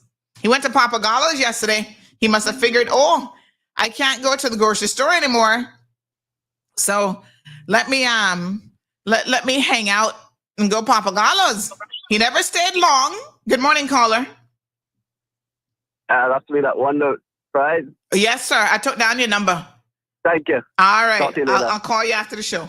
Got it. All right. All right. Yes, my dear. There he is. He didn't stay long, and I can't say that I saw exactly what he got in his hand, but before long, he was back in that government vehicle, driving off, probably heading back home to sit down and drink some more. Lord Jehovah, what a mess. Good morning, caller. Hello? We have a winner already, caller. Yes, y'all were like, darn it, I need that $100. There he is with his little keen in his hand. Poor him. Some people just not gonna do no better. Ay. Mac, stay away from the bars. Get some help. What is the number for Alcoholics Anonymous? Can I do a shameless plug for them this morning? I don't know nothing about Alcoholics Anonymous, but hold on, let me see. They need to do more advertising, man. Let me see here now. Alcoholics Anonymous Cayman. What? They need to advertise more. So it's called CaymanAA.org. 926. What's the number? 92604 something. Okay, so they have meetings on, according to their website, Sunday, Tuesday, Wednesday, Thursday, Friday, and Saturday. Pretty much every day of the week. Brackers, they meet there too, it looks like. State Bay Baptist Church in the Education Building on Thursday nights. You can call them at 929-7377. That's the Brack location. And then Grand Cayman, I'm looking for a number. 923-5322. Please, if you have a problem, Kristen, McKeever's of the world, go to these meetings. Yeah, Dominique, he's like, first call, look, everybody know. And not no secret what Mac is up to. Y'all just gotta stop making this man run for public office and get elected. He can run, but don't elect him. Good morning, caller. Morning, morning. Morning, honey chill. Happy New Year. Thank you, darling. Although I swear you called me ready for the new year, you know. I didn't think so, but anyways, girl, But no enough. harm in saying it again. That's right. You know what the problem is though with a person that drinks like that, and you on the radio, they think you're just picking, but you know, it's because a lot, because a lot of our own they drink so much. So because they drink alcohol so much, they don't get the picture. And the picture is when a person is in office, a person that is representing a country, is a whole different ball game. Nobody should overdrink. It doesn't matter if you're in office or not. Yeah. But particularly people that are leaders should not act in this manner because they're telling other people it's okay to do it. I do it. You know, nothing is wrong. So when they catch them drinking, they probably say, well, you know, this one and that one, they do it all the time. You know, when COVID was in, I couldn't understand why the bars was essential. And I was one that kept on that topic. Why is churches, we're closing the churches, but the bars is essential. And everybody was cussing me when you put it out there. So it just shows the mentality of the people that we're dealing with. So when that's why they get reelected, because I guess they say, well, if anything go down, the bar's going to be open. It's a sad situation. Yes. No, it's sad, but I know. Round it up. And I actually ran into a lady. She was going to the wine store when we had started to kind of reopen. She was getting a box. Apparently now they make wine in a box. And she was like, I got my box wine to make it through the weekend. I thought, oh my gosh, what a mess we in. You imagine. So this is what I'm telling you. So the problem is you there and you see, because you understand what the consequences of over drinking is, and you're trying to show people, but because they doesn't understand, because they self-indulge in the same thing. But listen, you know, I have been in situations that I know is not right things I do. And guess what? I don't indulge nobody in there because I say, listen, I've done this, but don't do this. This is so wrong. But it takes a strong person to realize, you know, that, listen, I've done. Good point. Yeah, I've done this, but it's not right. So don't do that. Thank you, don't caller. follow me. Thank you. I appreciate it. We have another caller in the line. Darling. Thank you, darling. All right, babe. Good morning, caller. Welcome to the program. Good morning, Sandy. Morning, I love. think the name that you were looking for is Makiba Bush.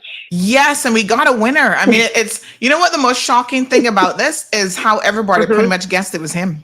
The very first caller called in guessed it was him. Okay. Yes, but we do have a winner. Thank you so much, honey. Okay, thank you. All right, dear. Bye-bye now. So that means that none of y'all are surprised. None of y'all are shocked. I didn't give you a single hint. Somebody said that was an easy 100. Yeah. I didn't give you a single hint. I didn't say it was a politician. I didn't say nothing. Who did I see at the bar? And 99.9999% of you is like Makiba Bush again.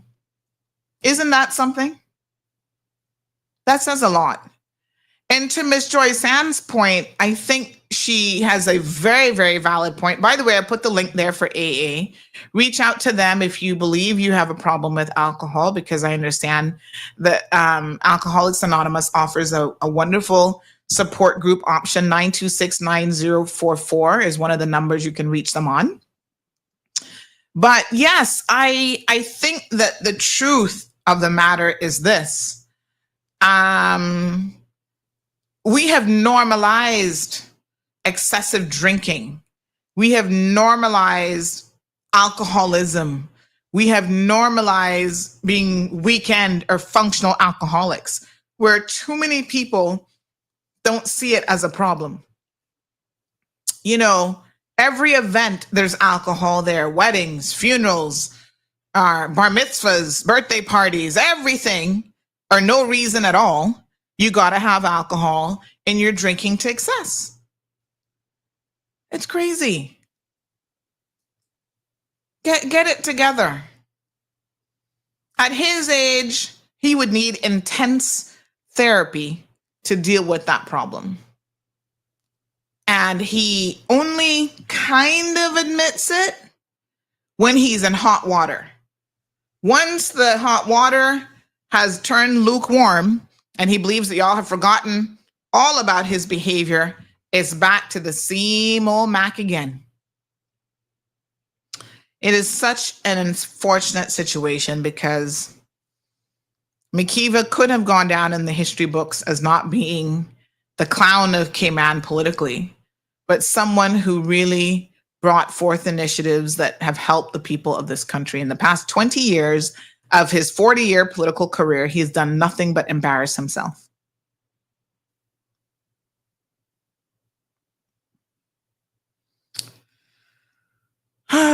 Lord. Cindy says a true legend said multiple times that drinking must continue until the economy improve, and baby, that not improving no time soon. Cindy, try and behave yourself.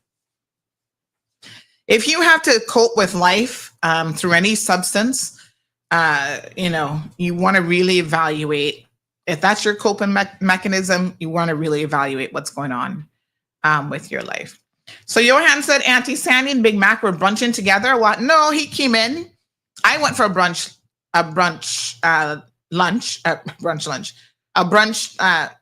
for a birthday event.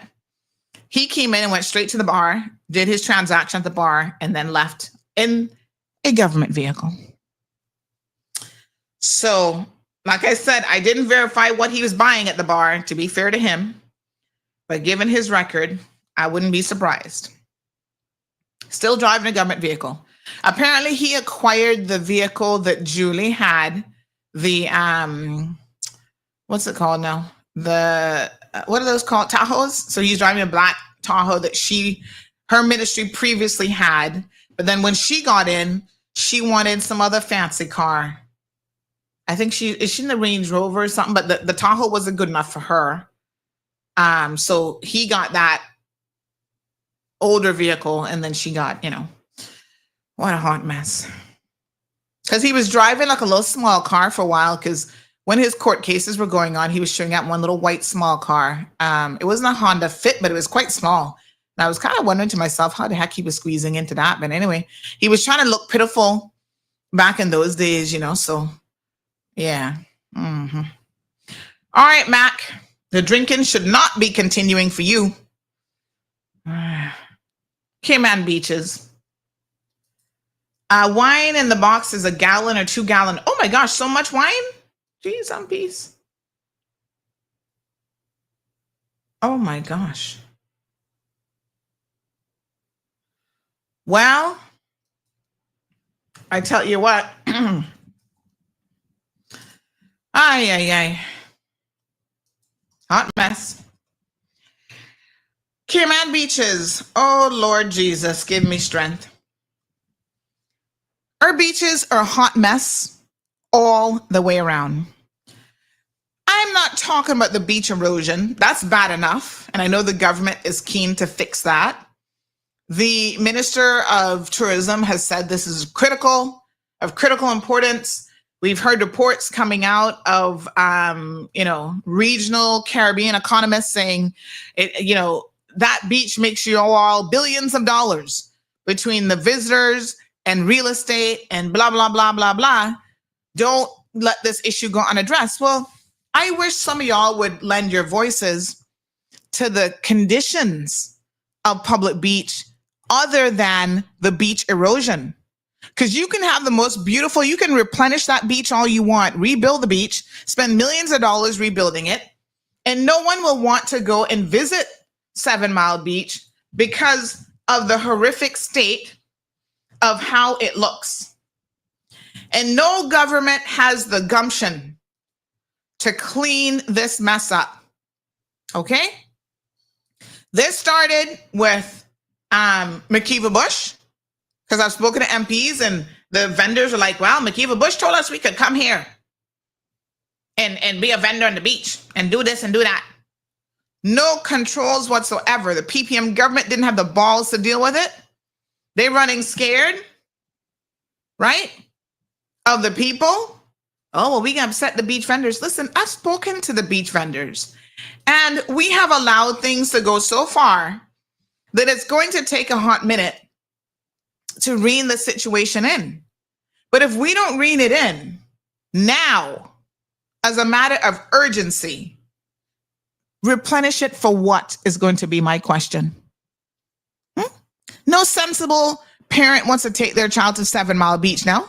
The stench of ganja everywhere is just disgusting and ridiculous. Look at this, what somebody sent me a few weeks back. Right? Big shout out. This person, not even a Caymanian, but so worried about her beaches, said to me, "Hey, Sandy, sorry to be a holiday expletive, but whoa, what's going on the beach? This is supposed to be the crown jewel of our country in the middle of 7 Mile Beach. Have a look at this. Crown jewel, you see? Where's the crown and where's the jewel? Because this is disgusting. Look at this. Who's responsible for the beach? There's that commission, lands commission. They don't seem to have any control over any of this. Look at. My God, this looks good to y'all?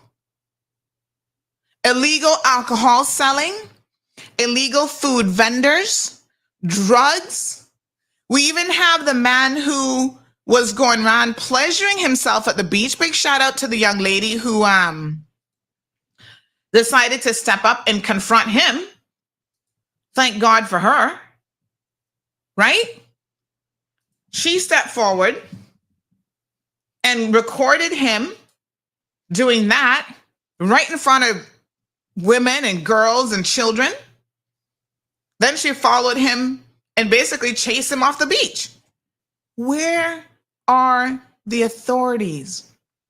I'm sorry, but the police have made a few arrests. They said that they arrested a few people recently. Honey child, y'all should have been arresting people a long time ago. Why did it take repeated videos? We posted one on December the 18th. One on this is violence on the beach, December the 19th. How many of these do we have to post before the authorities recognize that what we are doing and what is happening at Public Beach is completely out of control? People having a machete fight on the beach? I'm just like, I feel like I'm in an alternative universe. This is Cayman. Come now. Lord Jesus, what is going on? For those of you who haven't seen the footage, let me show you. Hold on. I'm going to show you some of these. Just a second. We got them. Let me see here now. All right. So this one is the violent beach vendors. So when they can't get their way, look at them chasing each other with machetes. Look here. Look at that. Fighting each other off with is that a shovel? Look here. Look here. Seriously? My God. And y'all want to replenish the beach for more of this to be going on because, that can happen. Oh, my God. I am flabbergasted. I am disgusted that this is what is happening at our beaches. If we do not get this under control, Caymanians, non-Caymanians, y'all claim you care about tourism. You're killing each other trying to get a port here because you want more people to come to Cayman to see this mess on our beaches? Huh? You're going to spend hundreds of millions of dollars pushing our tourism product, and we can't control 5.5 miles of beach. In fact, it's not even 5.5 miles because pretty much this is happening at the main public beach area. Fix it. Y'all need to fix it. Don't sit down and wait for Jesus to fix it. Because unfortunately, he's somewhere about weeping right now, thinking y'all a bunch of donkeys. Unbelievable. Look, this is what we have. This is what is representing Cayman. And listen very, very carefully to me. It is of great insult that the people who are potentially doing this are not even Caymanians. Are you serious right now? Look at them. Acting worse than animals because animals don't do this. My God, what is it?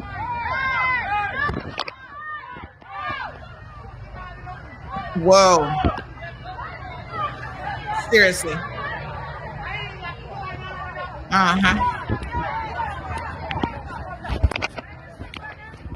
World Star! And of course, the commentary about World Star. I mean, don't allow anyone to lower our standards for us, please. Okay? If this is a behavior that you engage in your own country, keep that a yard, wherever the heck you're coming from. This has not traditionally been Cayman. This should not be Cayman. This is not what we should be accepting and tolerating under no circumstances. I can show you another video. I just need it cross-checked for any profanity because I can't play it on air, obviously, if it does have any. Because I can't remember. This is where the woman was explaining about this fight and what she saw. I don't think she used any, but let me just double check it, honey child. Let me just make sure. Hold on 1 second. Actually, I can use my little AI tool now to do that. 1 second. Let me see. Transcribe files. Yes, I have a link here. All right, give me 1 second. Let me just double check it. Just a couple seconds. This person says, morning, don't forget to mention the taxi and tour bus drivers all down on the beach soliciting passengers. Poor tourists can't even get to enjoy the beach properly. All of this has to stop. Every single bit of this has to stop. This is disgusting. Seriously.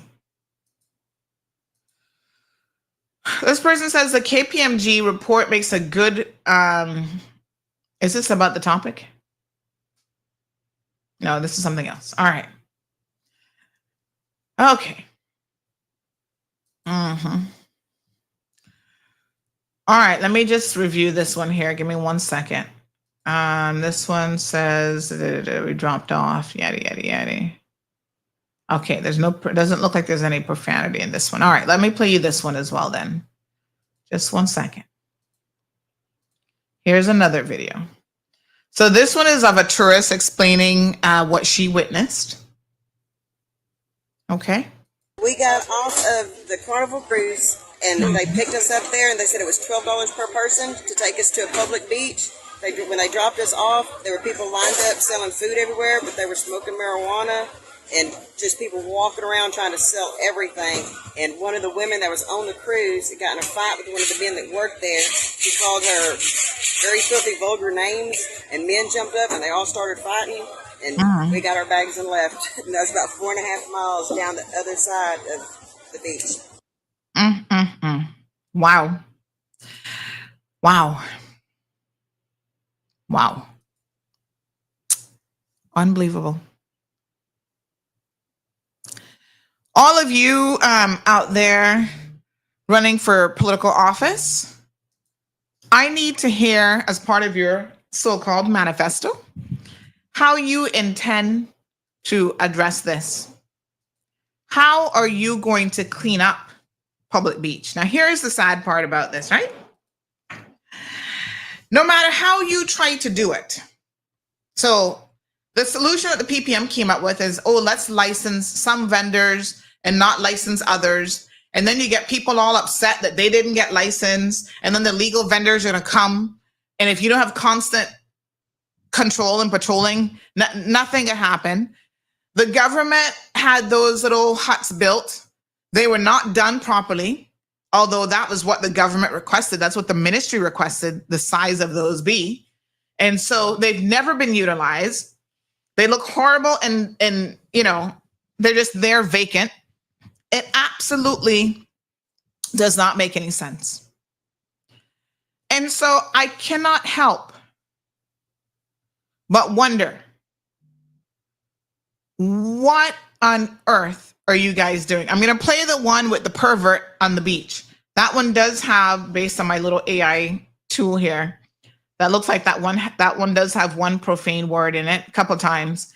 So we'll play that one after we go off air. Good morning, caller.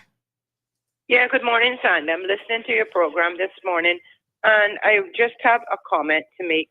I think that it's really, really, really ironic. I think it's actually sad.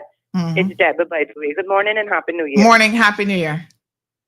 I don't know if you paid attention on social media. I think it may have been last month.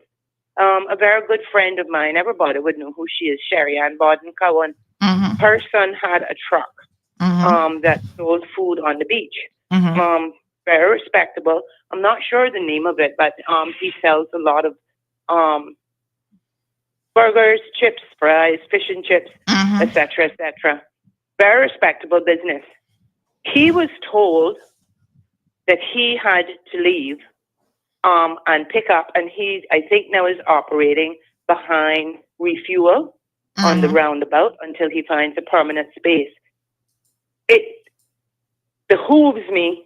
I do not understand, why is it that a Caymanian entrepreneur who is trying to make an honest living with a truck, the little vendors that have the little trucks that food move trucks up and down and sell food, and it's quite popular. It's popular with the tourists and it's popular with Caymanians. The food is very good. He was told by the commission he had to move, but yet this mess remains. How? Why? Explain to me. I mean, there's no rhyme or reason. I think nobody should be doing food vending at the beach whatsoever.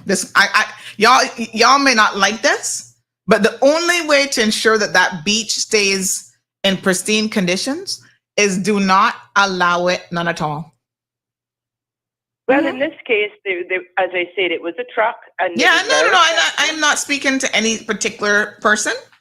And, I can see where sometimes you want to, because even me, I've gone to the beach. I'm like, oh man, I could use a little beach chair and a little beach umbrella and whatever. But it is too easy to get out of hand, as we can see. You start with one and, we're going to have 5 licensed vendors and everybody doing it. We can respectfully agree to disagree. Yes. But I'm going to make a very valid point here. I think, number one, if you're going to start to cut off vendors, especially ones that have the operations and they're doing it in a very legal way and are not, there's no, what is happening there on the beaches, like it's just beyond. If we're going to do it, let's start cutting off expats instead of Caymanians. Let's try to keep our Caymanians that are trying to be respectful. Well, and the issue that you're going to run into with them is a lot of those people have Cayman status now, and they by law are Caymanians. And you can't say, they're only going to be multi-generational Caymanians because legally you can't do that. Yeah, and then we go down and they still bring in their nasty, dirty ways with them. Now, I want to say something this morning to my Jamaican friends and family, and some of them not going to like it, but I know the good, decent Jamaicans not going to have a problem with what I'm about to say. Thank you, caller. Yeah, and I agree with you 100%. I have some very decent, wonderful Jamaican friends. It's so sad that they have to be put in the same don't put them in the same category, because like I said, being put in this barrel of apples, because it's not fair. Yeah, the decent ones are not going to be. Yeah, the decent ones are not going to be offended by what I'm about to say. Thank you, honey chair. Anyway, that's my point for the morning. Thank you, I appreciate it. Bye-bye. No, the decent one's not going to be offended. Let me be very, very clear. It's the lackadaisical, slack, good for nothing. 928. Radio listeners, Y'all have yourself a blessed day, honey child.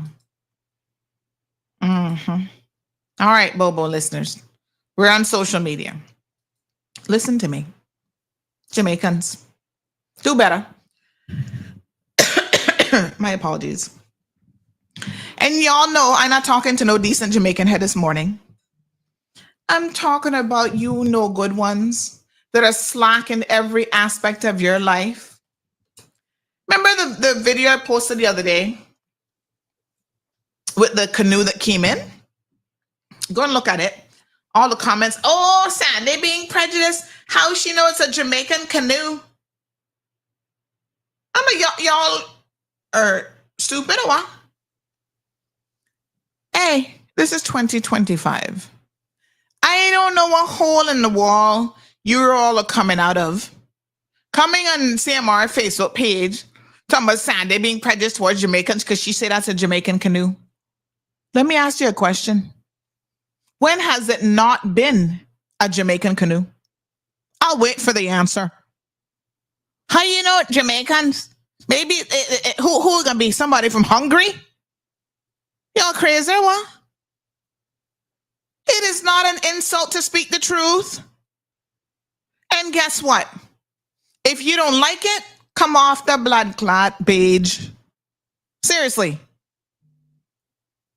Okay. Let me give you a slither of reasonable doubt. 99.9999999999999 of all these boats coming in are Jamaican drug boats. Now, I don't know who's on it. Sometimes it's Jamaicans and sometimes it's no good Caymanians. But they're bringing drugs and guns and criminals into this country. That is a known fact. So, I mean, I looked at the comments. I'm like, y'all crazy, what? 95 comments. Yeah? Over 19,000 views. 89% are followers, 11% non-followers. And y'all up in the comments section talking foolishness. Let me read a few of the comments for you. Leon Richards says, did the boat speak in patois to you? 38% of you fools actually liked that. It says he's a field technician at Pool Patrol. Is that in Cayman? Oh, yeah. That's a Caymanian company.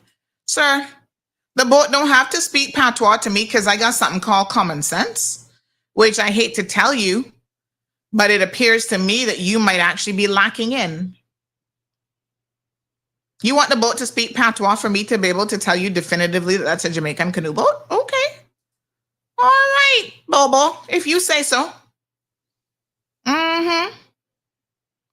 Let's go to some more comments. Hold on. Because it looks like these people have lost their good sense, man. Let me see now. And y'all laughing thinking that that's funny. What's funny is that the police have come back and said, oh yeah, pretty much it's a suspected Jamaican canoe boat. And, you know, we found barrels of this and that. And yeah, This James Newell, here's another idiot. So a drug boat with no drugs would be a ... boat. Do y'all live in Cayman? Well, I don't think that he does. It says that he's from British Columbia. And I don't see any indication in his social media page that he even lives in Cayman. Oh my God. Y'all really lacking in the common sense department. History speaks volumes. We have multiple of these boats come in every single day, whether when they're found, they're actually found with anything on them or not. We know that they are drug boats. We know exactly what they're there for. Stop wasting time on CMR's social media page talking foolishness. Okay? They catch these guys all the time. And I can assure you that 97% are Jamaicans, The other 3% are the low class, no good Caymanians who are in the drug business, helping them to bring the drugs here. Like I said, some of y'all love being clueless and living in denial, but that's not what we're doing over here. Here's another fool, Ian Hemming. He says a boat with no registration details and no drugs becomes a Jamaican drug boat. That's nice objective journalism for you. Yeah, okay, donkeys. Objective journalism. How about common sense journalism? How about we sit in court all the time and we see time and time again what these boats are used for and how they work? You think they're licensed and registered? Really? With all due respect, Ian and the rest of you who have time to sit there and make these stupid comments, right? It don't make no sense. I don't know who JC is, but JC says you're making a NAXALT argument. Those are logical fallacies. The median defines the pattern. This is not even the median. This is the 99.9% are Jamaican drug boats. Here's another fool, pencil neck. So how is it a drug boat when no drugs were found? That's because the criminals beat the police to it. They unload their drugs early in the morning before the police got to the location. That's how. Huh? Y'all can't be this stupid. Seriously. My God. Lord have mercy. At least Francisco McKenzie, praise the Lord. He said, where the hell else is it going to be from? And yes, it must have had drugs and guns and on board, I think is what he meant to say. Just the friendly Jamaicans making Cayman a better place. I'm sure that the boat didn't just drift in. Thank you for the common sense. Beto had to get into the mix with another nonsensical question.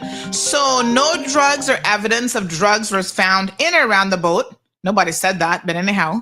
And why say a man when there's no clue how many could have been aboard the boat? For all we know, it could have been 6 women on board, and the public is on the lookout for a single man that blend right in with all the rest. Y'all have some time to sit down and talk pure fuckridge. Excuse my language, but don't excuse it. Seriously? Good morning, caller. Morning, Sunday. Yes, my darling. Happy New Year to you and your family. Same to you. You know, what are you talking about and the problems we have? Mm-hmm. I want to call your attention to something. Years ago, we had a radar system that needed improvement. With all of that we have in here about the patrol boats and they go there and all kind of different things, we need just one good radar system that can pick up anything 30 miles, 40 miles off the Cayman Islands. That is what we need so we can be prepared more. In the present situation, what we're having now is this patrol going around, whatever they call this, CBC or whatever. You need to have a proper radar system that can I think the reason, caller, and I stand to be corrected, but I understand that the reason that they use these particular boats is because they are not detected by radars. So No. I understand your point, but let's get to another point. When you got the helicopter that is said that can pick up a 25-cent coin on the ground from so many feet in the air. Is that actually true, though? Yes. I was told by reputable information that, they really pick up a lot of things. I mean, it can pick up a lot of things, but I don't know that it can pick up a 25 cents coin on the ground. Well, if they can spot a light that can cover 2 football fields, okay, can light up 2 football fields from the air, that gives you some idea what technology is all about. And I say it can be done. To get a proper radar system into this island is going to solve 75% of the problem that we're having. As long as we're going about who's doing it, the board is beating the police to it. If we have a proper radar system, which we were fighting for from 2009, that is one of the specific necessary things that should be in this island, Sandy. Mm-hmm. And no, everybody just doing like a deaf ear to it, but that can be done. It can be done, and it's very necessary. We can find all $50 million about high school. Look, making a long story short, if something not done drastically, the island is going to hell more than it is now. No, it's not a pretty situation here. When you got about agencies that can get work permits for people that come in here, and they do not have any type of work for these people, and they're coming in by the dozens, if not by the hundreds. It's a money-making situation. Where you see some people living, it's like a crab hole. 8 and 10 and 15 of them in one room. You look where they're staying. It is not sanitary livable. What's happening about who in the hell that we elected, and what's happening? Nobody got the guts or the gumption to say, look, we need to clean up something. So they can call all of the politics they want in all the election, but until we get 3 or 4 decent people elected, don't have a way out. Sandy, thank you so much for listening to me, and have a pleasant weekend. All right, darling. Thanks, Stu. So listen now. This is going to be a hard pill to swallow, right? Unfortunately, the vast majority of people causing the scene on the beach happen to be Jamaicans. And I don't know what their immigration status is. A couple weeks ago, I guess that was late November, I sat in on a trial. And this was Chief Magistrate Hernandez. This guy was illegal. I think he'd even overstayed in Cayman, if my memory serves me correctly, out on public beach selling illegal liquor, ganja, Jamaican. His mother had been here for a number of years. Again, we bring in these people who there's no work for, and they can find something to do to make a few dollars. And the judge just ordered his immediate deportation. She said, it don't make no sense to even send you to jail for a week or 2. Your mother don't have no money to pay the fines, which would fall on her. So let's just get rid of you and send you back home. He'll be on the next Jamaican canoe boat that y'all don't want to admit is a canoe boat. Let me be very clear. I ain't got no problems with Jamaicans. None whatsoever. My grandfather was one of the first business Jamaicans of color, not the white merchant class. We got lots of them around. They've done wonderful in Cayman.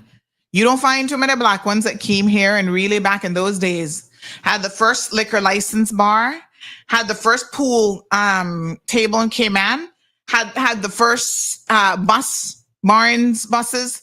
He did well for himself as a young man, only 13 years old, was a chef and all sorts of stuff, that left Jamaica to try to find a better life and work overseas. Yeah. I didn't know him because he died when I was very young, and I don't have any memories of him at all. But you can see that he was a man that carried himself with pride. He left something for all of his children to have, a little business. They all became entrepreneurs and business people. He wasn't about lazing around and doing nothing and being violent and carrying on like hooligans and all kind of stuff. So we have somehow gotten to the stage where we will take anything into our borders, any kind of quality individual. And we're lacking quality individuals from every single jurisdiction. And because the vast majority of people who come here are coming from Jamaica, A lot of them are bringing the same behavior. You go to any beach in Jamaica, any port of call. Many years ago, I ran into a tourist in town. They said, you know what I love about the Cayman Islands is when I come off, nobody's haggling me off the ships. Nobody's trying to sell me anything. You know, I can just walk around and enjoy the place. Those days are long gone. We have now become Jamaica 2.0. PP, I'm talking about we Cayman 4.0. No, Bobo. We Jamaica 2.0. We need to clean this place up. And the only way to do it is get rid of every single vendor on public beach. Go back to the good old days. No vendor.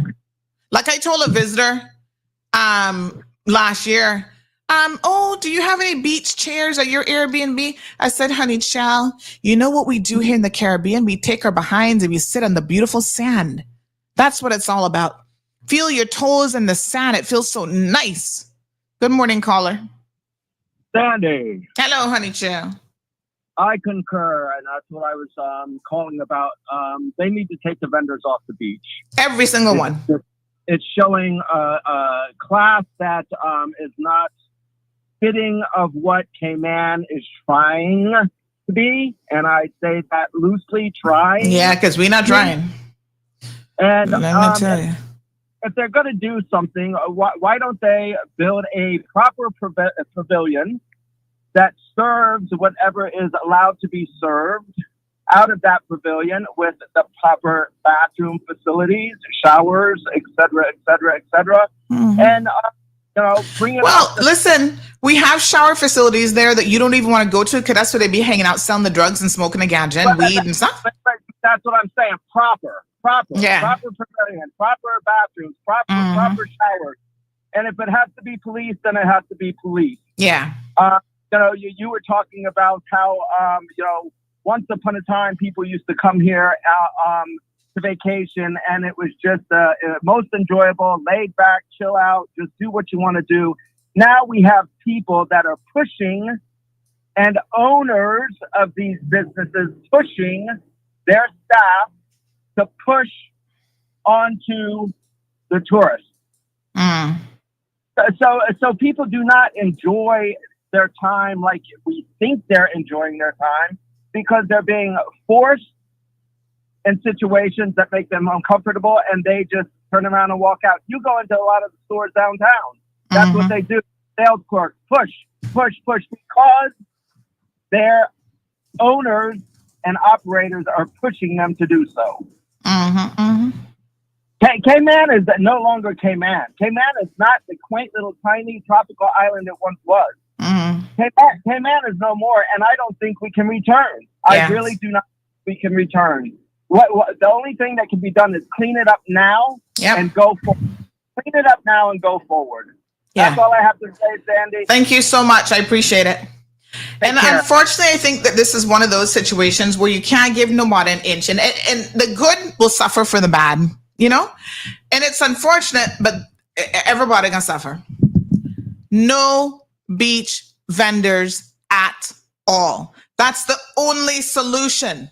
We've seen this sliding scale. The PPM tried it and it never worked. Oh, let's let a few beach vendors out there. That's how it all started. We'll do Caymanian beach vendors, and you have to be vetted. Only God knows what the criteria is. You have to do this. Yeah, okay. Never work. Now it is an eyesore. Some years ago, I reported on this on our site. This might have even been 2017, 2018. There was a real issue with the Jamaican illegal vendors who were charging people to even access the beach. And the Jamaican government is like, there's no access, there's no beach access fee, right? But that's how far they went. Oh, you want to come on this beach? You got to pay us to even walk on the beach.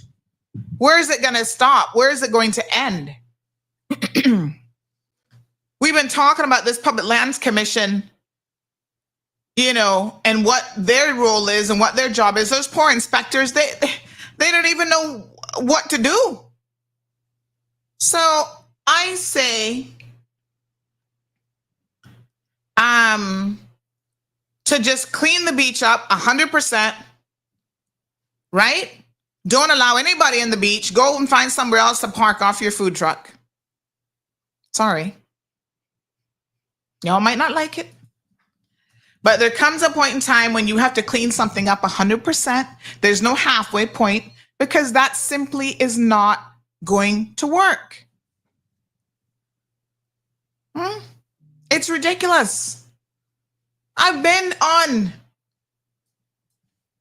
well, it wasn't a beach. It was, what do you call one of the rivers in Jamaica. And people, oh, we'll take you down. We'll escort you.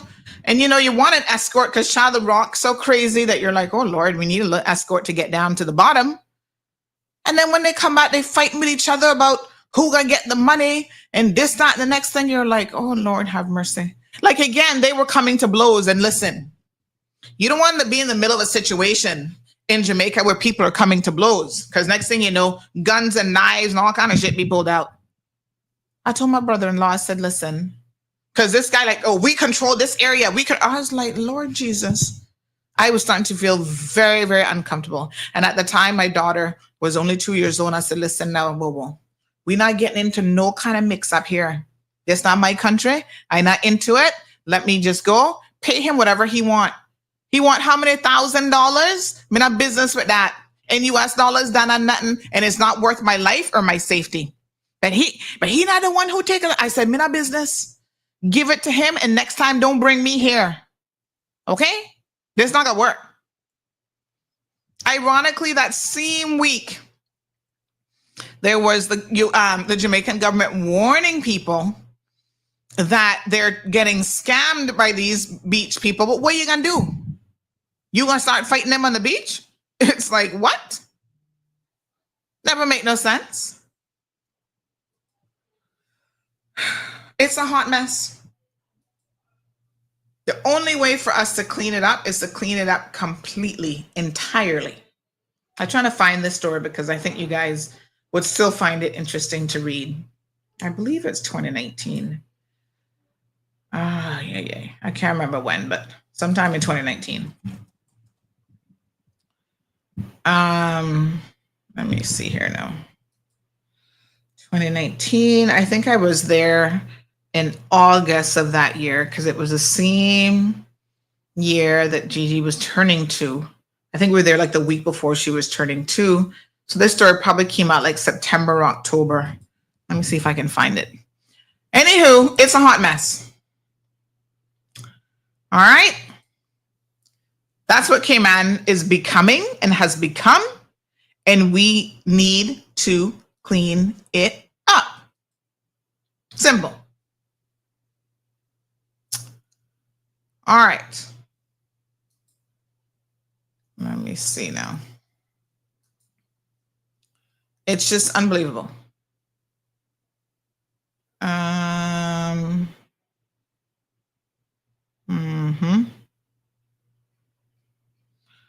Okay. What a hot mess. She was 2 in 2018. Oh my gosh. Time is just flying, y'all. My goodness. All right, I'll find that. So in addition to all of that, we also have predators on the beaches. Child predators, I don't know, predators of women, everything you can imagine. Check out this guy. Hold on now, let me find this one. And I want to applaud the young lady who followed him on the beach and was able to get, hold on, let me just, was able to get his confession, basically. I haven't heard the RCIPS issue anything in relation to, we are now looking for this man. I did reach out to them and they said, oh, we're aware. Can we get a little bit more than we're aware? Can we get a public statement? Does anybody know this man? Please come forward. We're looking for him. We need to talk to him. How about that? We're aware? Okay, good for you. And No, sir. Child, all I can do some days is just shake my damn head. I mean, seriously. What a mess. All right, give me 1 second here now. Let me see where he's at. So this is a pervert on the beach.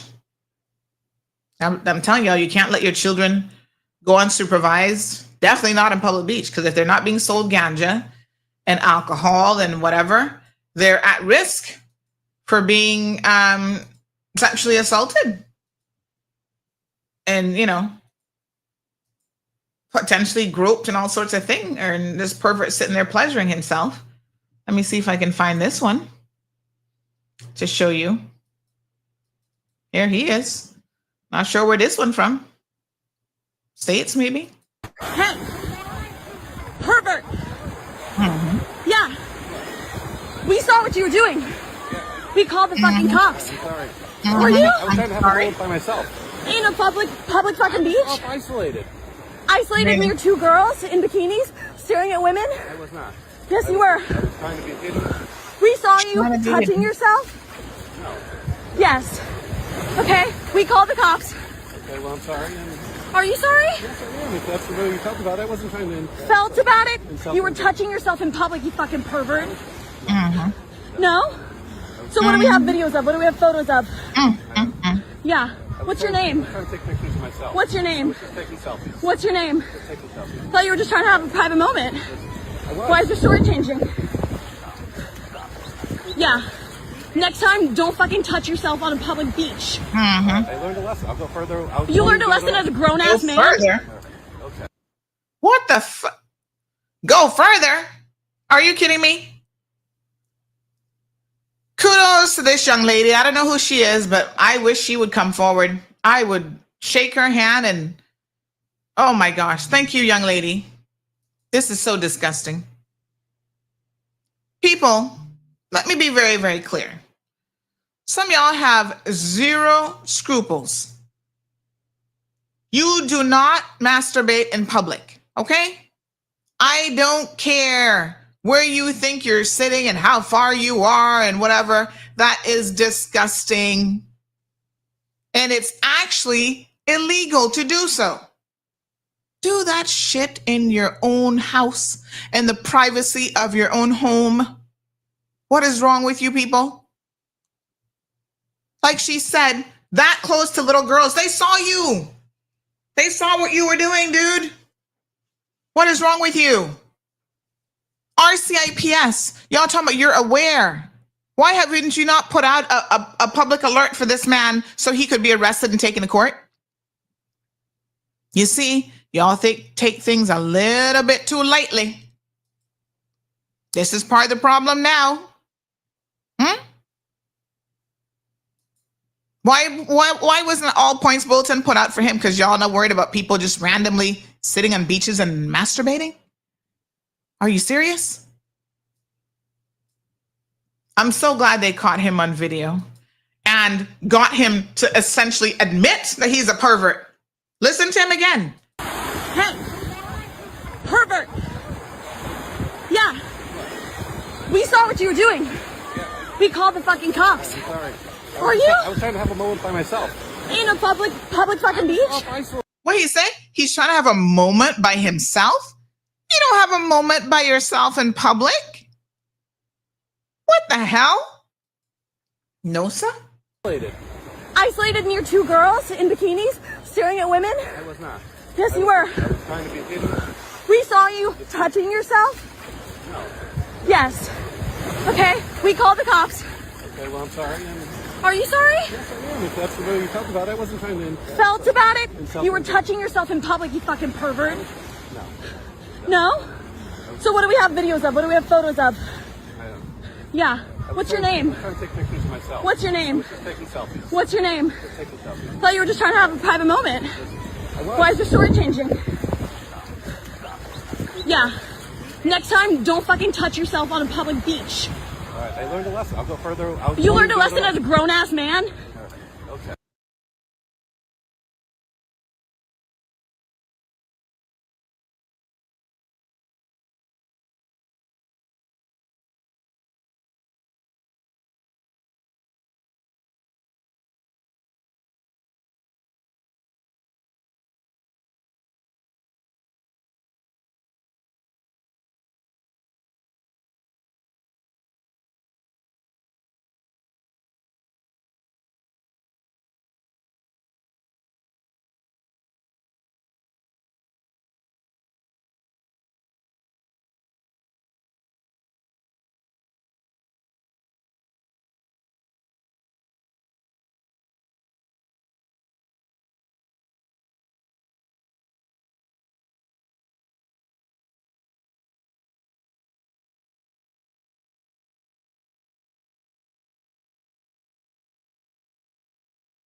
Sandra,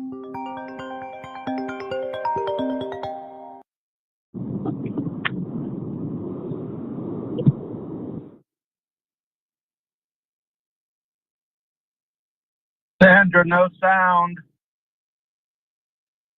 Oh, I'm sorry. Thank you so much, honey child. Alrighty. Oh my gosh, my apologies. I was sitting here reading some comments. All right, Miss Morna says, yes, Sandy, we need to clean up our beaches and put it back to how it used to be. Nobody had any kind of problems in our beach. Take down those shithole walls and let Mother Nature take its course. Simple. What should say? Like MOJ song says, me and my crew is there to tear down those buildings and stone walls. I was asking, Jim had made a suggestion about the ATVs. Whatever happened to the ATVs that were donated by the DART organization? Anthony says, Delmira got the Public Lands Commission inspectors busy in East End chasing down people, enjoying the heritage field and getting fried fish. That's the kind of candidates we have coming up in this general election. It won't get any better. Lord Jesus. Rory says that he doesn't have any faith in the candidates, that they will change much. El Rey says maybe that's the solution. Remove all beach vendors permanently and the situation will be easier to manage. You better believe it. YouTuber says they need to dispose of garbage properly. No, that one wasn't Dunn's River. You know, Damien, it was another one out further because we were headed to Port. Which area were we going to again? Where the Blue Lagoon is. We were headed out in that area.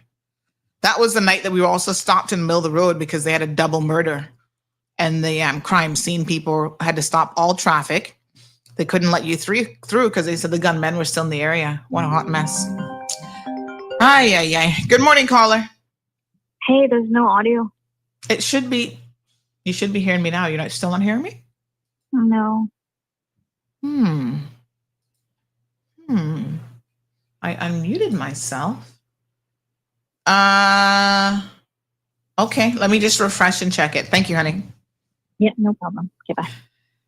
Yeah. I think I've unmuted myself. Hold on, let me just double check. Hold on. I think you guys should be able to hear me now. Can you hear me now? Oh yeah, you can hear me now. Yeah, there's probably a delay. All right.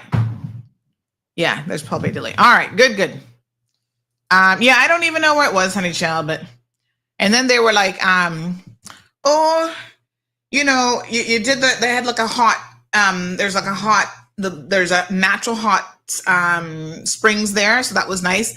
But this is when, I realized that, yeah, you might have to refresh a little bit, but I realized that a lot of men in particular are clueless because it was me. Obviously, I'm keeping a very close eye on my daughter, but, you know, Marlon had her. And, you know, these men kind of ogling at you a little bit. And Marlon's niece, who at the time would have been a teenager, you know, these older men tell me, oh, yeah, they want to rub her down and do the hot oil thing and massage. I'm like, no, don't touch that child. And the men are like, oh, yeah, this is a good experience. I'm like, don't make these men touch your child. It don't take much for somebody to cop a little feel. Trust and believe me, y'all need to pay attention, especially with your girl children, but boys too. Pay attention because y'all look like y'all don't see much of anything that be going on. Y'all look, men tend to be extremely oblivious to things that have to do with children and sexual assault and how easy it is for a man to just put his hands on a child. Things happen in rivers and oceans too, you know. Oh, I'm just saying. Thank you, Miss Sarah. All right. So kudos to those young ladies who tried to stop that pervert. It might have been Bath. Yeah, I think it might have been. I'll have to ask Marlon. I can't remember now, but anyway, what a hot mess. All right. Let's clean up the beach completely. I'll do a whole a question on this. Participate in the survey. Join the WhatsApp channel, and I'll send it up on WhatsApp. So the lady who's head of, what's her name again? Winsome, who's head of the the PLC, Public Lands Commission. She is still on leave for like a year or months later, they were investigating her for something. Typical government investigation that never goes anywhere and never gets. Another video is coming in with the pervert. Okay, hold on. And that never gets resolved. If the woman didn't do nothing, deal with the situation and get it resolved. If she did something, then get that resolved too.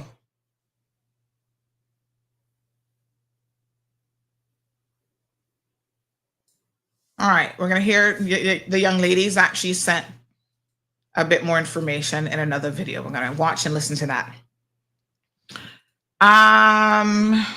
Okay. This person says, can you please tell me if Ween is running again? Thank you. Yes, he is. All right. I think he'll be making an announcement this week that I'm sure a lot of you will be pleased with. Okay, so he's in Newlands. Let me see here now. Thank you so much. Sorry, I forgot I had muted myself.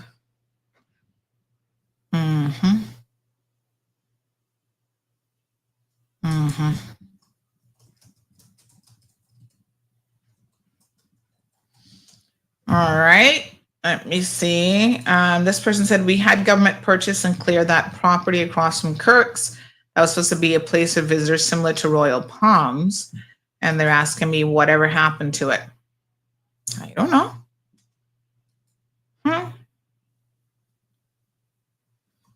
Lord have mercy. Thank you. Cayman gone to the dogs. Yep. But we can fix this, you know. I'll be honest with you. The fix is going to be a hard pill for some people to swallow, but this is definitely something we can fix. Yeah, we can fix it. All right, let me read these messages from these young ladies, and then I think another video is on its way. Okay, so this one says, it's kind of long, excuse me, so bear with me. So we set up our towels and lay down to sunbathe. After a few minutes, he set up his towel about 20 feet from us. Oh, pervert. We're laying on our stomachs with our heads down. And when I lifted my head to adjust myself, I noticed he had taken his pants off and had a towel over his groin. Lord Jesus. Oh my God. After a while, he removed the towel and started to feel himself and masturbate. He didn't even have a towel on? What the hell? He would stop if a man walked by. He would continue if a woman walked by. If no one was walking, he would just stare at us and fondle himself, fully exposed. Oh my Jesus. I eventually noticed my cousin discreetly without him noticing. I eventually notified my cousin, discreetly without him noticing. We tried to figure out how to call the cops and take evidence photos without him seeing. I messaged my dad to let him know what was going on, mostly in case he got violent. You can never be too careful. I then walked down the beach to the opposite way to see if I could borrow someone else's phone and call the cops so he wouldn't see. The couple I found didn't have their phone, so I walked back. As I did, he looked me dead in the face and started to masturbate again. I laid back down, placed the phone on the towel, and acted as if I was laying down and tanning and called the cops. Then he stood and kneeled and started taking selfies. Stood and kneeled and started taking selfies of himself masturbating while fondling himself and staring at me. Unfortunately, he figured us out. I think he heard my cousin ask, "How long ago did you call the police?" He put his shorts on and briskly walked away. I was quite shook up. My biggest fear was that he would get violent. My cousin waited until he was in a very populated area in front of the Kimpton and sprinted down the beach. And that's when the video occurred. While she was gone, the police and my dad arrived and I gave my statement. Then she too, once she returned, the police and my dad then left to try and find the pervert. Unfortunately, they did not. Appreciate you guys bringing attention to this and the kind words on your post. It was so uncomfortable. No one ever deserves to go through that. We felt completely violated. Oh my God.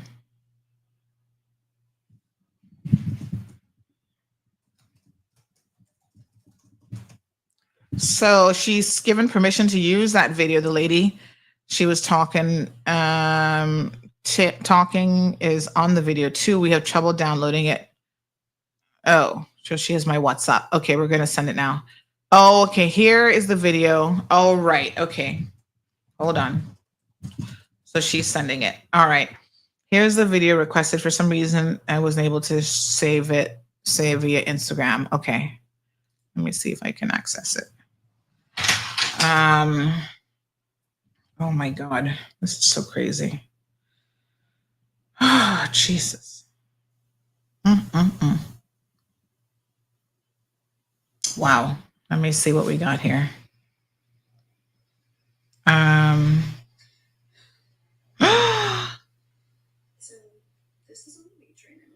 Oh my God. Wow. Jesus Christ. All right, give me a minute.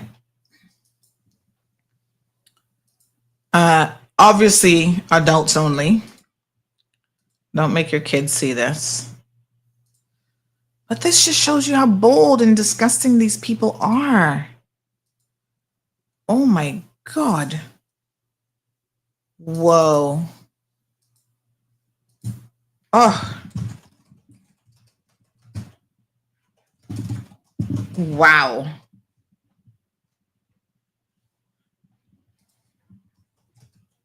Hold on. So this person says a few months ago, an underage female daughter of the Canadian ambassador who was visiting on a cruise ship was accosted and sexually assaulted by an illegal Jamaican selling alcohol and drugs on public beach. The father was furious and wrote a very long letter to the Department of Tourism. The letter from the ambassador was covered up and nothing was done. What? Are you kidding me? Oh my God. What do you mean nothing was done?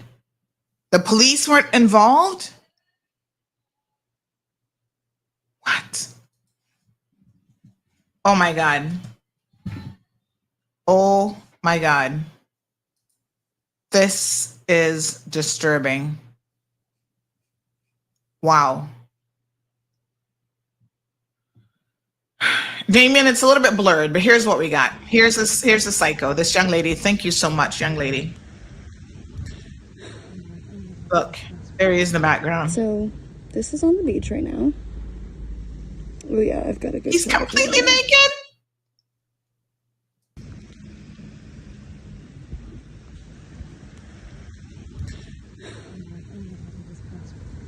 So, oh my God, this is on the beach right now. Oh my God. Oh yeah, I've got a good shot of him right now. Wow. I am shocked. This man really, I don't know what I was envisioning exactly, but I wasn't envisioning this. I mean, he's completely naked. What the Ross? Oh my God. Wow.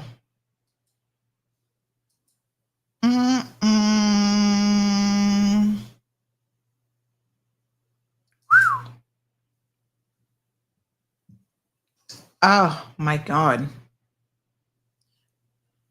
I tell you what. Yeah, he's naked, and I don't know if he really was taking selfies or what the hell he was doing, but how disgusting. He has some nerve. I've never seen anything like this. Thank God.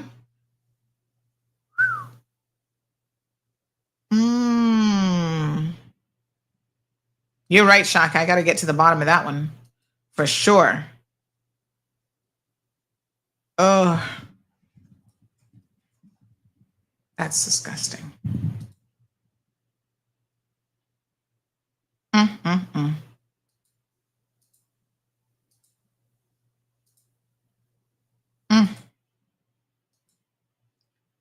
Wow. Let's see if we can call these young ladies and just thank them for being so vigilant, because God knows who else might have seen him.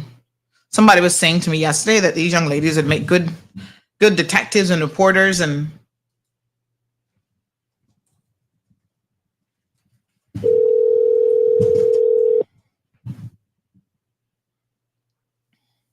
wow.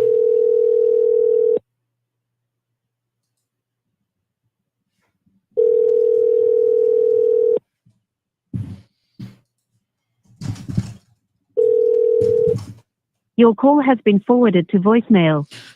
All right. Who on earth is Jaron Leslie? Someone said he's the chairman of the PLC. Oh, he's supposed to be a lawyer, deputy general counsel at Harney's. Okay. I don't know who he is, but clean up the beach, sir. Seriously. Let me just see. Oh my God. It's unbelievable. Unbelievable. All right. Let me just read a few more comments here before we wrap up the program. Someone says, Shifts, I think Kristen was involved with the Cuban smuggling, getting them to Miami for big money without proper documentation some years ago. Was shocked when I saw her married to Magoo. Didn't think he would be involved with someone so loose and ignorant. Let's just say that some men and their penises have no scruples. That's all I'm going to say there. Dean, good morning. How are you? You still in Honduras? Says politicians don't have the balls to tell the people that they can't sell on the beach because they will get voted out. The governor needs to step in. That poor governor, unfortunately, that falls outside the realm of what she's supposed to do. Politicians, can y'all please grow some balls? I'm just saying. Might be able to find you some at the local store. I'm sure Amazon probably sells them. We didn't elect you to make easy decisions. Anybody can do that. It's the tough decisions that might ruffle a few feathers and get a few Caymanians and others upset that you're going to have to make. Clean up public beach. If we demand it, I bet you they'll do it. Some of y'all need to demand it. Shioma says if he was black, the whole police force would have been there to get him. I need to know why there's not been a more proactive approach to finding this guy. Damon says the governor, right? She has no idea what's happening there. I bet you none of this going on in her little portion of public beach. Nobody out there masturbating. They would have definitely been arrested. Justice says if he's a black Jamaican, you should be blowing up about Jamaicans. He's an American, so... Well, I'm blowing up about it because I don't give a shit who he is. He should have been arrested, and the police needed to do more to find him. All right. I'm happy to say that George got his brownies on Friday. He said those brownies are delicious with a glass of milk, just saying. Now, George, I can't be bringing you too many brownies, because you're diabetic. So I expected you to eat them over time, and it turns out that George ate them all right away. I think he shared with his wife, though. But he did say to me, he did send me a nice little message saying that they were so good and that he really enjoyed them and that I better not make any more without bringing him some. Lord Jesus. Okay. Oh, sorry, my dear. Let me see here now. Remember, brownies are a treat, folks, not to be eaten every day. Speaking of treats, can I give a big shout out to a local business? Listen, when we get the radio station going, obviously it's a business, so you all will come on. You'll have to pay, but I'm gonna let first a nominal fee just to cover some of our expenses. I'm gonna let small businesses have their time where you guys can come on and do your thing. It's gonna be on you though. It's not gonna be on me because y'all want to run a business. You want to be a business owner. You have to know how to do things like marketing and talking about your products and all this kind of stuff. Or I guess find people that do. Promote your businesses. It's important. But I want to give a big shout out. I have been trying this local restaurant here in Savannah called Fresca. I first went there with a political candidate. We tried it out. They do kind of like a mix of like sushi, but then they also have these mango sticky ribs. They're really good. Their mac and cheese is off the chain good. And as a maker of mac and cheese myself, I'm telling you, it is next level. Their sushi, they have one called the Enda, that's East Enda. They have Bea, they have a Tauna, and North Sider is called what? I forget what the North Sider one is called, but they have these, and the Tauna, yeah, my Tauna. That one is delicious. Oh my God, it is so good. They have really good rolls. Yeah. Go check it out. And then last night I ordered and I sent Marlon to go pick it up. It was so good. And I like the sticky ribs. I got that and I got him a couple. I got Gigi, they do like chicken tenders for kids with veggies. Good. No French fries, but veggies. And I made her eat her broccoli. And they do, it's a really good menu, I must say. Like the drinks are like really good. Everything's really good. So they do an amazing job. Go sit down and eat. They're closed on Mondays though. And every time I feel like going there, it's always like a Monday. I'm like, oh man, they're closed today. All right. Support your local restaurants, your businesses. So last night they sent me a complimentary, I think it was complimentary because I didn't order it. They sent me a complimentary carrot cake. OMG. Can I tell you? I just had a little piece from the corner. It is so good. Where's Melanie? Her and I love a good carrot cake. Girl. Lobster roll. Oh, I need to try that next time. That carrot cake is good. I can't make a carrot cake. And I'm telling you, that carrot cake is good. All right, go check them out. They're called Fresca Cafe. Right in Country Corner. They're like towards the back, down by where the bank is, down by where Credit Union has a branch there. So go check them out. Very, very good. Janice says, how in the world did 7 Mile Beach become a disaster on the island that time forgot? Girl, I'm telling you, the truthful answer is neglect, poor management, and inefficient environmental policies. The government will continue its money-making development until Caymanians step up and demand that the preservation of our island resources become a priority once more. Thank you, John. Oh, Jim, we need to go there for lunch, me and you, because that carrot cake is the bomb. So you're absolutely right, Janice. It's a hot mess and we need to make it a priority. This is 2025 now. Let's not allow this mess to continue.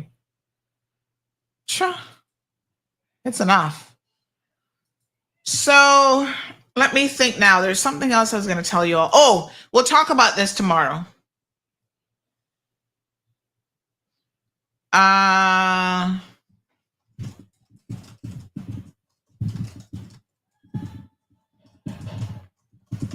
All right, so we will talk about this tomorrow. By the way, we'll talk about this tomorrow. Speaking of the environment, we got a bit of good news, which you would have heard in the news alert earlier, but we'll talk about that tomorrow. Okay, I think that's all we have got. Yeah? Hi, Miss Brenda. Happy New Year. Yes, wishing you all the best for 2025 as well. This is going to be our first full week. I think I got my online class session. Remember doing my little course, child? I think I have an exam coming up next month, which means I'm going to have to do some studying, y'all. Oh, my God. Ooh, honey chill. Back to hitting the books. The brain kind of not used to the structure of classes and stuff anymore, and tutorials and homework submissions. And I just saw that they sent me my homework thing from the last time that I submitted. I got to go look at my feedback and see how I did. Oh my gosh. All right. I will be looking at that here shortly. Let me see. Let me tell y'all how I did. Oh, give me anxiety. Okay, let me open the email. Your 8th assignment for this module. Oh, this is a new assignment. That one's due January 13th. Oh, that's next week. Whew. Okay. So, ooh, that one looked kind of long. Oh my God, all them questions. What? Lordy, okay. So that's my assignment. Let me see how I did with the last one. Oh boy. For this module, you have 2 exams. Each exam is 2 hours long. What? Your examinations are due to take place on Monday, February the 3rd. So I got to make sure, put that on my calendar. I got to finish the show early. You'll be able to log on at any time during the 24-hour period, yada, yada, yada. You'll click on the exam. Oh boy, I need to study. Mock exam answers. Oh my gosh, this is reminding me of law school, y'all. Please find below our tutorial guidelines. Where is my last? Oh, here's my last assignment. Please find your marked assignment. So B+. Some excellent answers here, though you need to firm up the responses on sex offenses in question 4 and qualified privilege in question 5. So I got a B+. Oh man. Sex offenses in question 4. Oh, good details here. Question 4 was about good. What about the fact that the name had already been given in open court? Oh, yes. But the jury has done its job, so minimal danger of prejudice here now before a judge. So I needed to speak on that. Prejudicial reporting. Okay, though that is the offense. All right, revised story. Okay, all right. I'll take it, honey child. B+. Gotta get ready for that exam, though. Lordy. What a mess. All right. Jenny, thank you so much for this. She said the owner of Fresca is a young Caymanian named Jessica Moore. Well done, Jessica. Your menu is amazing. Your staff is also, I must tell you, always on point. Very, very great customer service and very, very friendly all the time. And yeah, I love your menu. So many contractors who are in court lists. Oh man, I gotta look at the court list. Yeah, I'm doing my diploma in media. What the hell it is? Journalism and something. Child, I can't remember. This is the London School of Journalism. Only because, not that I really need it, but yes, because I do need it. Not because I need it, but because I do need it. Because some of y'all be like, oh, Sandy, not no journalist. I said, you know what? How hard can it be to get a journalism degree? And then y'all can stop saying that. Because then I can say, here's that little piece of paper. Just like I have the one for social media marketing and management. Here you go. Yay. How many degrees? 50 degrees later. Whatever. And it keeps the brain young studying. That is true. Thank you, Miss Jenny. Well, please let her know I gave her a big shout out on the program today, and she does a phenomenal job there. And I want you guys to start patronizing her business because it really is good. Not a word of lie. Y'all know I don't play around when it comes to food, honey child. So, that food is delicious. All right. Tell her I love the mac and cheese. Pete says, I love sunbathing along the north sound in total peace and on a beautiful white beach. We have got to return it to that, Pete, for all of our beaches. All right. Join the WhatsApp channel. Please don't forget, that's the best way to get all of your breaking news for the day. As something happens, whether it's an accident or whatever, we post it up. Cayman Mall Road is always keen to bring you the latest news first as it happens. So we've switched on WhatsApp channels to make it more convenient for both you and us to get all of the latest news alerts, traffic alerts, and everything else that's happening in your community. It's really, really simple to join the channel. First, just make sure that you've got the latest version of the WhatsApp application installed on your smart device. Then scan the barcode that you see here on the screen. That's going to open up the channel page and gives you the option to follow it. So you're going to want to click on follow. Then step number 2, at the top right hand corner, you're going to see the button that says turn on notifications. It's the little bell, so simply click on it and it'll turn it on, because by default, notifications are off for channels. And then that's pretty much it. At the bottom of your phone, when you're in WhatsApp, you'll see an area called updates, and that is where you'll click to see the WhatsApp channel, and all of your daily updates will be there. And you can even go back to when the channel was first set up several months ago and see everything that's been posted. It's a great way to keep up with CMR and everything that we're posting to bring you Cayman's latest news. All right, honey child. Miss Marva says, ha, ha, ha. Lady Sandy, I really love you. When next I come to Cayman, I must see you. Aw, you're too sweet. What a hot mess. All right, folks. Somebody said on the Jamaican canoe boat, I got to read this one to you. Couldn't it be Haitians landing on shore? Damn. No, we've never had any Haitians landed here. There's some people so stupid. Please use your common sense.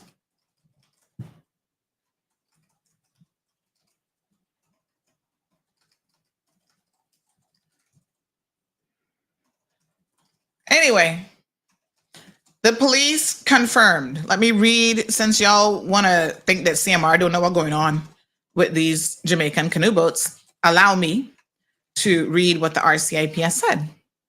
Okay, since y'all in doubt about what's really happening in this country, that's because y'all don't be living here. Half the people commenting on that post don't live in Cayman, and they just think that we're here to be hating on Jamaicans. We not got no time for that. We ain't got no time for that. We're here to talk the truth and keep it moving. So the day after that post went up, the RCIPS shared the following.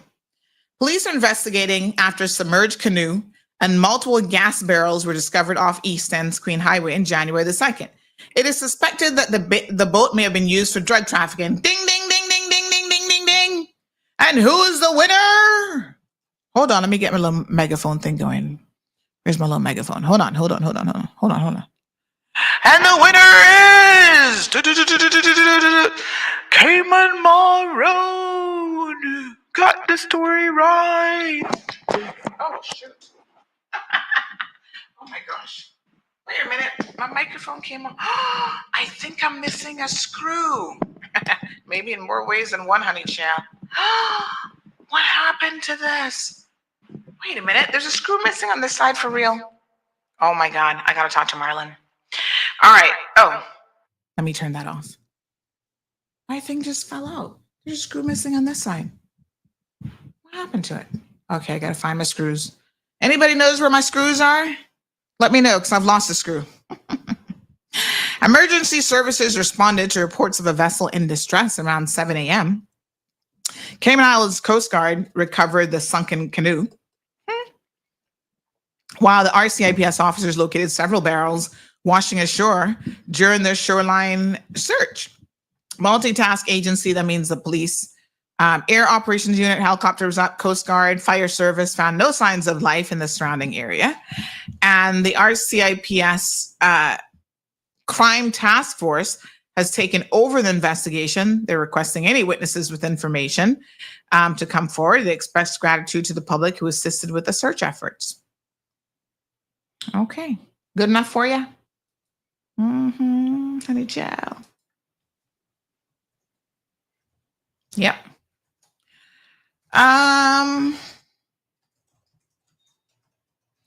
Okay. Very good.